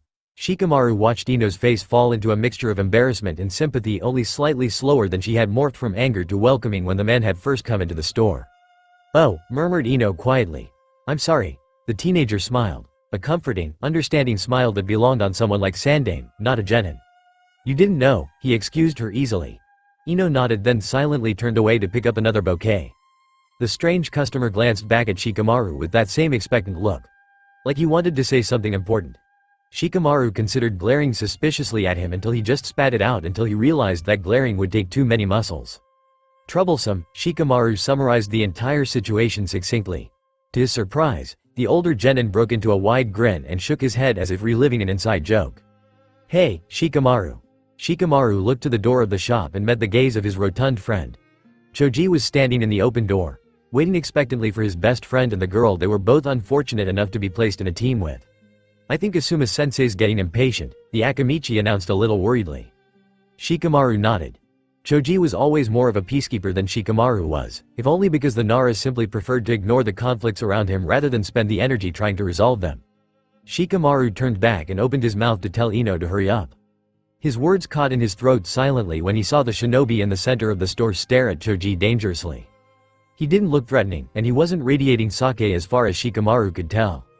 But the redhead was staring at Choji as if he were scared of the new genin. Shikamaru knew plenty about appearances and the ability to deceive. He knew that most people didn't find Choji that intimidating. But then he saw the brief but intense flash of pain that crossed the blue eyes before vanishing behind tired eyelids, and Shikamaru came up with a different hypothesis. Maybe whoever the shinobi was visiting had been an Akamichi. Except as far as he knew, everyone in Choji's family was still in Konoha. "Here you go." Ino's bright voice made the shinobi turn. A smile pasted onto his face a little too quickly to be real. Ino held out a bouquet of carnations, wrapped in a pale paper, to the red-haired nin. The older teen tucked his hands in his pockets and brought out a handful of coins. "Oh, I just have enough for one, but thanks." He deposited the coins on the counter that Ino stood behind. Shikamaru watched carefully as the coins clattered onto the counter. The young man was right. He didn't have much money. It might get him a couple daisies, but not the bouquet that Ino was currently offering. Ino glanced down at the handful of coins in front of her before smiling at her customer. "No, you're wrong," she protested. "That'll get you two." Gently, she plucked out 2 carnations from her carefully prepared bouquet and held the flowers out for the blue-eyed man. "Here." The customer stared at the flowers for a moment as if he wasn't sure what to do with them. Then, abruptly, his shoulders slumped as he sighed deeply. "Liar," he accused softly. But he took the 2 carnations from Ino's surprised fingers. "Thank you." As Ino nodded, still looking a little unsure of a man who would call her a liar and thank her in the same breath, the man turned away and headed out of the flower shop. Choji released his hold on the door and stepped inside to allow the shinobi room to pass. A pair of deep blue eyes followed the boy's movements sharply, but then the redhead nodded once at Choji. Shikamaru couldn't tell if the gesture was meant as a greeting or a thank you for getting out of his way. Choji apparently didn't understand either and frowned at the man's back as the door swung shut behind him. "Do you know him?" Shikamaru demanded of his friend. Still frowning, Choji shook his head vigorously. "He was looking at me weird, wasn't he?" The round boy looked to his friend for confirmation, a little wary of the answer. Shikamaru didn't say anything, just stared out the door where the ninja had disappeared through. Then, he glanced back at Ino, surprised to full frown on her face. "I wonder who the flowers were for," she questioned in a far more uncertain voice than Shikamaru had ever heard from the blonde. Maybe it was the surprise of finding that Ino could be sympathetic when called to, but Shikamaru didn't immediately dismiss her speculation as troublesome. "Shinobi die every die," was his more morbid response. "It's a dangerous profession." Ino's eyes flashed briefly as she turned back to her teammate. "Why are you shinobi, then?" she demanded. "Wouldn't it be too much work for you to stay alive?" Shikamaru rolled his head back on his shoulders as Ino called for her mother to take over the shop, since she had to work with her team in order to capture Sasuke-kun's heart. Troublesome. Keiru held the 2 flowers cautiously by their stems as he threaded his way through the trees that surrounded Konoha's memorial. He had no idea what he was doing. Then again, that seemed to be the state of mind that Keiru usually worked in, so it didn't particularly bother him. He had always been singularly minded. Before, his goal was to kill Danzo's ally so that his friends could take back Konoha. Now, his goal was to make Naruto stronger so that Danzo never had a chance to take Konoha in the first place. This was just something he had to do in order to accomplish that. Keiru emerged into the open field peppered with stones that marked sites where fallen shinobi lay as well as memorials for the instances where there had been no bodies to bury. He hadn't been here in a long time. Not since Konoha fell, and probably before, seeing as he was busy trying to find a way to keep his precious people alive. He was a bit unsure of where to go, but he found excess thought unnecessary as his feet carried him forward until he found himself facing a large, upright stone with 3 short, squat poles behind him. He had always wondered if those poles had any use other than tying up loud-mouthed, wannabe genin so they could actually see what the future would hold for them. Keiru swallowed, working his saliva down his dry throat, and reverently placed the 2 long-stemmed flowers in front of the memorial stone. He straightened and tried to tell himself that the gesture meant something, all the while knowing that he was lying to himself. This name didn't hold any of the names that he wanted to say goodbye to. It couldn't. They were all still alive. Kaoru stood, unsure if he should bring his hands together in prayer or just leave them by his sides in fear of offending the spirits or whoever was in charge of these things. He settled with stuffing his hands back in his pockets as he stared at the stone. If he looked hard enough, he could almost see their names. Akamichi Choji, killed by Jugo during the fall of Konoha. Made a guy. Sacrificed himself for his most exuberant student, who had been caught by Pain's strange power during the first attack on Konoha. Hitaki Kakashi. Gave his life performing the Shiki Fujin on someone who should have been dead already. Haruno Sakura. Kaoru squeezed his eyes shut just to keep from reliving it all. "I'm sorry," Kaoru murmured. He clenched his fists in his pockets and felt his fingernails dig into the flesh of his palm. "I'm sorry. I won't forget you, I promise." He already knew that he couldn't just let himself forget what he had seen. He couldn't let himself forget what had happened to his precious people because he wasn't strong enough. If he let himself forget, he couldn't do anything to change it, and it needed to be changed. "But I had to protect them," he continued speaking to the stone, fighting the burning behind his eyes as well as the tightness in his throat that threatened his vocal cords. "I had to, you know."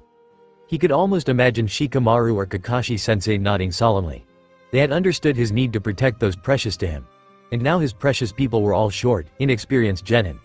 Not even the 12-year-old Shikamaru had questioned him for looking at his teammates suspiciously. They needed protecting.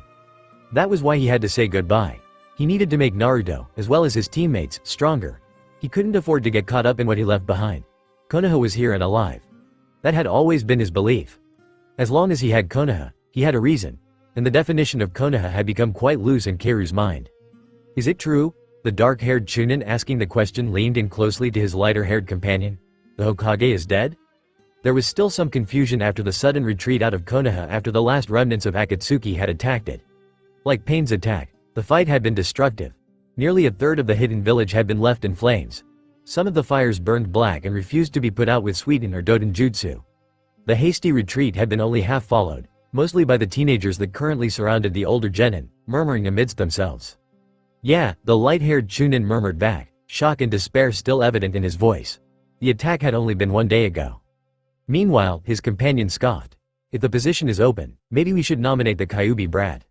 The words had scarcely left his mouth when the Chunin suddenly found himself fighting a leather-gloved hand wrapped around his throat and a pair of flashing green eyes spitting flames at him. "Say that again," the kunoichi commanded in a dark voice that almost mirrored her master's. "I dare you." Wide-eyed, the Chunin sucked in enough oxygen to see that the med-nin wasn't the only one who was furious at him. The Inuzuka boy had bared his teeth at the Chunin and looked ready to tear his throat out if the girl didn't beat him to it. The Hyuga branch member, the supposed genius of the clan, had turned his dujutsu on the man. And on top of all that, there was the pink-haired girl in front of him who looked ready to drive her fist through his skull. All because he had made a joke about how much that kid had declared that he wanted to be Hokage. "It's okay, Sakura-chan," a tired voice interrupted the scene with surprising calmness. Uzumaki Naruto sat on a rock jutting up from the ground, his hands braced on his knees and his head hanging down so that his chin rested on his chest. A roll of bandages covered his right arm from his shoulder to his fingertips, and a thick patch of gauze was taped to his left cheekbone. "It doesn't matter," Naruto declared. His friends knew about the Kyuubi. Heck, everyone knew about Kyuubi. After Pain's attack on Konoha and the resulting deaths, Naruto felt responsible for not getting there in time. He had explained to his friends, in no uncertain terms, exactly why Akatsuki was after him. Those who hadn't guessed the secret already had taken the news surprisingly well. "We had to get someplace safe," announced Shikamaru suddenly. A lit cigarette hung from his loose lips, a small habit that was fast becoming one of his normal features. The serious, almost blank, look on his face was also a new addition, courtesy of the loss of his teammate and best friend. Choji had declared that he would be able to hold his own against the original cursed seal victim, a man from Sound named Jugo. Like the last mission against stronger Sound Nin, Choji had promised to catch up with his teammates. Unlike the last mission against Sound Nin, Choji hadn't survived his defeat. "I hear Suna doesn't like the new leader of Hai no Kuni very much." Kakashi's orange book was noticeably missing from person, but then again, so was his Junin vest. Some things had to be left behind in the evacuation. Kakashi glanced over at his students. Sakura, despite Naruto's admonition, was still glaring at the Chunin who had murmured the first word about Kyuubi. For his own part, Naruto seemed still stuck in his dazed state where he sat. Kakashi said nothing, nor did he try to comfort the boy. Losing a teammate was hard. Losing a brother was harder. "That's our plan, then," Shikamaru declared firmly. "We'll find medical attention there and plan a counteratta. The dark-haired, dubious Chunin snapped suddenly. "Are you nuts?" He ignored the dark glances he was getting from the rookies and stood. Only a few years older than most of them, he was still old enough to remember the end of the war. Attacks and counterattacks only meant one thing: death. Konoha is controlled by root. He felt the need to remind his sudden audience, and were traitors forever running away in the first place. They were dead either way. Couldn't go back to a Konoha controlled by Danzo. The leader of root did not like traitors, or indeed anything he deemed to be a danger to the village. And if they ran, they only confirmed that they were traitors. Suddenly, the blonde ninja woke from his perpetual stupor and glared at the Chunin. "I would never betray Konoha," Uzumaki Naruto declared emphatically. "According to Danzo, you just did," snapped back the Chunin. He ignored the blonde slowly advancing on him and continued, "You left the village, and now you're planning an attack on Konoha." The blade appeared within the space of a blink, coming straight for his eyes. With hardly enough time to duck, the Chunin closed his eyes tightly and flinched. He felt something strike him, turning his head violently to one side, but there was no spatter of blood and no pain. "This is Konoha," Naruto shouted, still holding a kunai backwards in one hand, with the point edging at the thin skin of his wrist. "As long as my precious people are still alive for me to protect, they'll be Konoha for me." The boy gestured to the people surrounding him. Ninja he had grown up with, sensei who had taught him, people whose minds he had changed by sheer willpower if nothing else. All their eyes were on him. For once, he had their complete attention. Konoha isn't a place. Naruto's eyes were blazing, but they remained blue. All the determination with none of the fox. "It's here and alive, and it's going to get our village back." Naruto turned his back on the shinobi he had attacked and awkwardly slipped the kunai back into the holster on his right leg. "You don't like that plan, go back to the other traitors," he ordered firmly. The Chunin glanced at his light-haired companion as the others around them started to gather their things together. He watched his friend's eyes travel to the band around his forehead and lifted one hand cautiously. The pad of his finger traced a deep groove straight across his hite 8 and through the leaf symbol in its center. Naruto had never been aiming at him. He had just taken the power upon himself to declare his tormentor a new nin of konohagakure. A soft set of footsteps in the grass suddenly woke Keiru to his true surroundings. Hands in pockets, standing in front of the memorial stone, saying goodbye to his old precious people in favor of helping his new ones. "You're a little late for the mission, Keiru-kun," Kakashi spoke from behind the redhead. "So are you," murmured Keiru. He couldn't turn and face the man, not with his emotions so close to the surface. He rubbed his thumbs across his knuckles in his pockets. "What are you gonna say? A black cat crossed your path?" In the silence that followed, Keiru realized that he supposedly had only met Kakashi twice. Once for his spar and once when he was late for Team 7's meeting. Neither time had provided one of Hitaki Kakashi's dubious excuses. Keiru tipped his head back to glance at Kakashi out of the corner of his eye.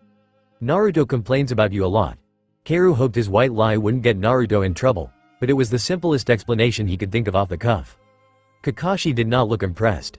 Caught with a past that Keiru refused to forget that had turned into a future that he never wanted to see, Keiru swallowed nervously and turned back to the stone. "What's your excuse, then?" Kakashi demanded in an indulgent tone, like he was teasing Keiru. "Had to say goodbye," Keiru explained shortly. Kakashi stepped up to stand beside Keiru's left side so that his exposed eye could study the redhead. "I wasn't aware you knew any Konoha shinobi," remarked Kakashi. "They're not here." Keiru was quick to explain. At least he wasn't lying. This isn't where they're buried, but I couldn't think of anything else. Kakashi didn't respond after that. Keiru stood frozen, wondering if Kakashi was going to continue the interrogation or if he had escaped for now. Damn it, his stupid genius of a teacher was going to make him paranoid before he even started this mission. "Well, perhaps we should get to the gate before Naruto decides to take the mission on himself," Kakashi announced suddenly. "Yeah, the mission." Keiru still wasn't sure how he was going to keep from messing the whole thing up. He couldn't take care of everything on his own. If Naruto never saw someone willing to sacrifice everything, in both Sasuke and Haku, Keiru didn't know how he would grow up. Or if he would even learn the lesson that some things were worth dying to protect. Even if it wouldn't make a difference. But Kakashi was already turned toward the main gate and waiting for Keiru expectantly. With his hands still in his pockets, Keiru lowered his head and led the way out of the memorial field, keeping his eyes on the ground so he wouldn't have to meet Kakashi's gaze. His goal was still simple. Keep the promises here that he had always failed to before. What was done, and there was work to do. Sakura glanced at Tazuna as he stood nervously in front of Konoha's main gate. Her sensei was late again, and she was worried that the old man from Wave Country would change his mind and demand a responsible guard instead of her team. And to top it all off, Tazuna wasn't even the most annoyed at Kakashi's tardiness. "Arg!" Naruto growled loudly in frustration. "I can't take this anymore." He threw his hands up at the sky, pinning it with a glare as if the heavens could make Kakashi appear instantly. When that didn't work, Naruto huffed and went back to what he had been doing, pacing. He's always late, Sasuke noted. He seemed just as ticked off as everyone else, if Sakura was reading his hunched-over shoulders correctly. But Sasuke had spoken without being asked a question, and that was more than what Sakura usually managed to get out of him. What do you think his excuse is this time? She gave the dark boy a tentative smile, hoping she could keep the conversation going. I had to pick up another brat. A surprisingly familiar voice answered Sakura's shy question. Sakura turned at the same time as Sasuke to look back towards the village of Konoha. Their gray-haired, masked sensei was walking casually down the street, followed by a serious-looking redhead. For the last time, Hitaki, I'm 17, muttered Uzumaki Keiru. While Sakura still stared, Naruto leapt in front of her and waved vigorously, all traces of frustration gone from his demeanor. Hey, Keiru ni, he called even though his cousin was a merely 2 meters away. This is your mission? Surprise. Keiru gave Naruto a crooked grin. The brief exchange made Sakura wonder if Keiru had talked to Naruto about coming on his mission along with him. She glanced over at Sasuke to see if he was just as suspicious. Sasuke, however, seemed to have forgotten that Sakura was even there. He was staring exclusively at Keiru, like he was trying to burn a hole into Keiru's head. Sakura pressed her lips together and worried that Sasuke had just found someone else to pay more attention to than his own teammates. She knew that Sasuke had a goal to kill someone who had once made him cry, but now he was looking at Keiru like he was the one Sasuke had to kill. Sakura hoped that he was just angry at the older boy for challenging him. Don't worry, Gaki. Keiru waved one hand in the air lazily. He seemed oblivious to the tension surrounding the Genin team as he smiled reassuringly at Naruto. I won't steal your thunder. I'm just here to reassure Mr. Paranoid over there. Keiru jerked one thumb at Tazuna, who had remained silent throughout the conversation. Tazuna looked away. The Lee hands twitched as if he wanted something in them. Probably his sake. Well, shall we go? Kakashi suggested, his mask shifting as his one uncovered eye crinkled into a smile. A brief shrug that readjusted the small pack on one of Keiru's shoulders was the only acknowledgement the redhead gave to the Junin. Keiru started down the road immediately, followed by an eager Naruto who was demanding to know why Keiru hadn't said something about this mission last night. After a dubious glance at the cousins, Tazuna followed after them. Why is he coming? Sasuke demanded of Kakashi as the last 3 members of the team took up the rear. Hokage-sama thought that someone a bit taller than you would help to convince Tazuna-san that Konoha is capable of protecting him, Kakashi answered, uninterested but honest. Sasuke didn't reply but clenched his fists by his sides and marched down the road without looking to his right or left. Sakura frowned at him, a bit annoyed, but she continued down the road by his side. If Keiru could keep Naruto occupied, the day-long journey to the port city would be her best chance to get Sasuke alone. True love would prevail. Now if she could just think of a way to get him to say more than 4 words at a time. Keiru laced his fingers together and braced his hands at the back of his neck as he gazed up at the cloudless sky. He and Naruto were leading the group down the road with Tazuna behind them. They had only been walking for a couple of hours, but Sakura had already expressed her concern about leaving the village, being only genin with a doubtful sensei to watch over them. Well, she hadn't actually said that doubtful sensei part out loud, but Keiru had seen her glance at Kakashi as if she didn't believe the man was actually a Junin. Keiru smirked. Sakura would probably be surprised at what the copy nin Hitaki Kakashi was really capable of. Hey, have you ever been to Wave Country, Keiru-ni-san? Demanded Naruto suddenly. The blonde had taken it upon himself to keep the conversation going. Or maybe he was just curious about his cousin. Their lately nightly conversations had mostly been about Naruto's team and how he was going to get stronger and what Keiru was going to teach him that night. Keiru tried to grin, but it turned out as more of a pained smile. Once, he answered truthfully, a long time ago. Tazuna, Inari, Zabuza, Haku, he was going to see them all again. Keiru's stomach was already twisting painfully, and he couldn't tell if it was from his seals slipping as they always did or from the added anxiety of seeing someone he cared for die again. He liked Haku. He had been telling the truth when he had first said that they probably could have been friends if Haku wasn't trying to kill them. I've never even been outside Konoha, Naruto announced. He had a bounce in his step that made it look like he was skipping down the road. Do shinobi get to travel a lot? You've been to a lot of places, right, Nisan? Yeah, Keiru nodded absently. Scenery can be pretty cool, the desert's always changing. He remembered learning to walk on the shifting desert sands and scowling at Gaara when he had stumbled for the 5th time in the sand that just seemed to slip over his ankles whenever he tried to plant his feet. And Kumo's got some interesting mountains. He remembered dashing across the open fields and valleys. Kaminari no Kuni didn't have many trees for traveling. Chasing Akatsuki, chasing Sasuke, chasing him. Always reaching for something, for someone, and never catching. People are pretty much the same, though, murmured Keiru, vaguely aware that he had caught Tazuna's attention by now as well as Naruto's. Same hopes and dreams. Same pain. It's part of the rules. Hadn't he seen himself in Haku, in Gaara, in Sasuke, and a dozen others who had known the pain of being alone? Of being hated? Keiru suddenly became aware of the silence that had descended on the party and glanced over his shoulder. Nervous at the slew of faces that he found staring at him, Keiru picked the easiest target. Something on my face, Uchiha? Sasuke scowled from his place beside Sakura and in front of Kakashi, but the boy seemed to recover quickly, carefully tipping his chin up and peering at Keiru from behind his dark curtain of hair. You should tell us your strengths, Uzumaki, Sasuke noted in a commanding voice that seemed too old for the youth of his pitch. We've never worked with you before. Very considerate of you, Keiru muttered before Naruto could spit back a retort. Then he caught a glimpse of Sakura's temper flash in her bright emerald eyes. He had forgotten that she held the temper in her youth as she always had. She just had a sweet smile to hide it behind until she got her confidence up and started knocking her teammates over their heads when they were being stupid. Sorry, murmured Keiru with his eyes on the ground. He paused just long enough to fall into step with Tazuna. He could see his compatriots better just by turning his head a little, and it was important to gauge their reactions. I suck at genjutsu. Always have. Perhaps it was foolish to tell them one of his weaknesses so easily, but it wasn't like it was his greatest secret. I'm pretty good with taijutsu, but then you knew that. Keiru dared to glance at Sasuke again, amused to see the annoyed glare that was shot at him. Where did you learn, Keiru-kun? Kakashi interjected. Your style is very unique. Keiru's amusement disappeared as he looked over his shoulder at Kakashi, who was taking up the rear of the party. Keiru was willing to bet Tsunade's necklace. If he had still had it, that unique would be the last word Kakashi would choose to describe Keiru's taijutsu style. It was a conglomeration of things he had learned in his travels with Jiraiya and his wanderings after Konoha fell, but underneath it all the basics were entirely Konoha. Picked up some things when I was traveling, Keiru answered with a shrug. Kinda learned from whoever was willing to teach me. Besides, I was trying to stay alive. Not like I had any choice but to learn. The words almost caught in his throat. He hated lying. He wanted to tell them about Jiraiya, about the old pervert who had become a cross between a fun uncle and the closest thing Keiru had for a father. But he couldn't. Ninjutsu's my specialty, I guess, he concluded when he could speak again. Between his own demands to learn new jutsu every chance he got and his own attempts to create new ones whenever possible, Keiru had always considered ninjutsu his strength.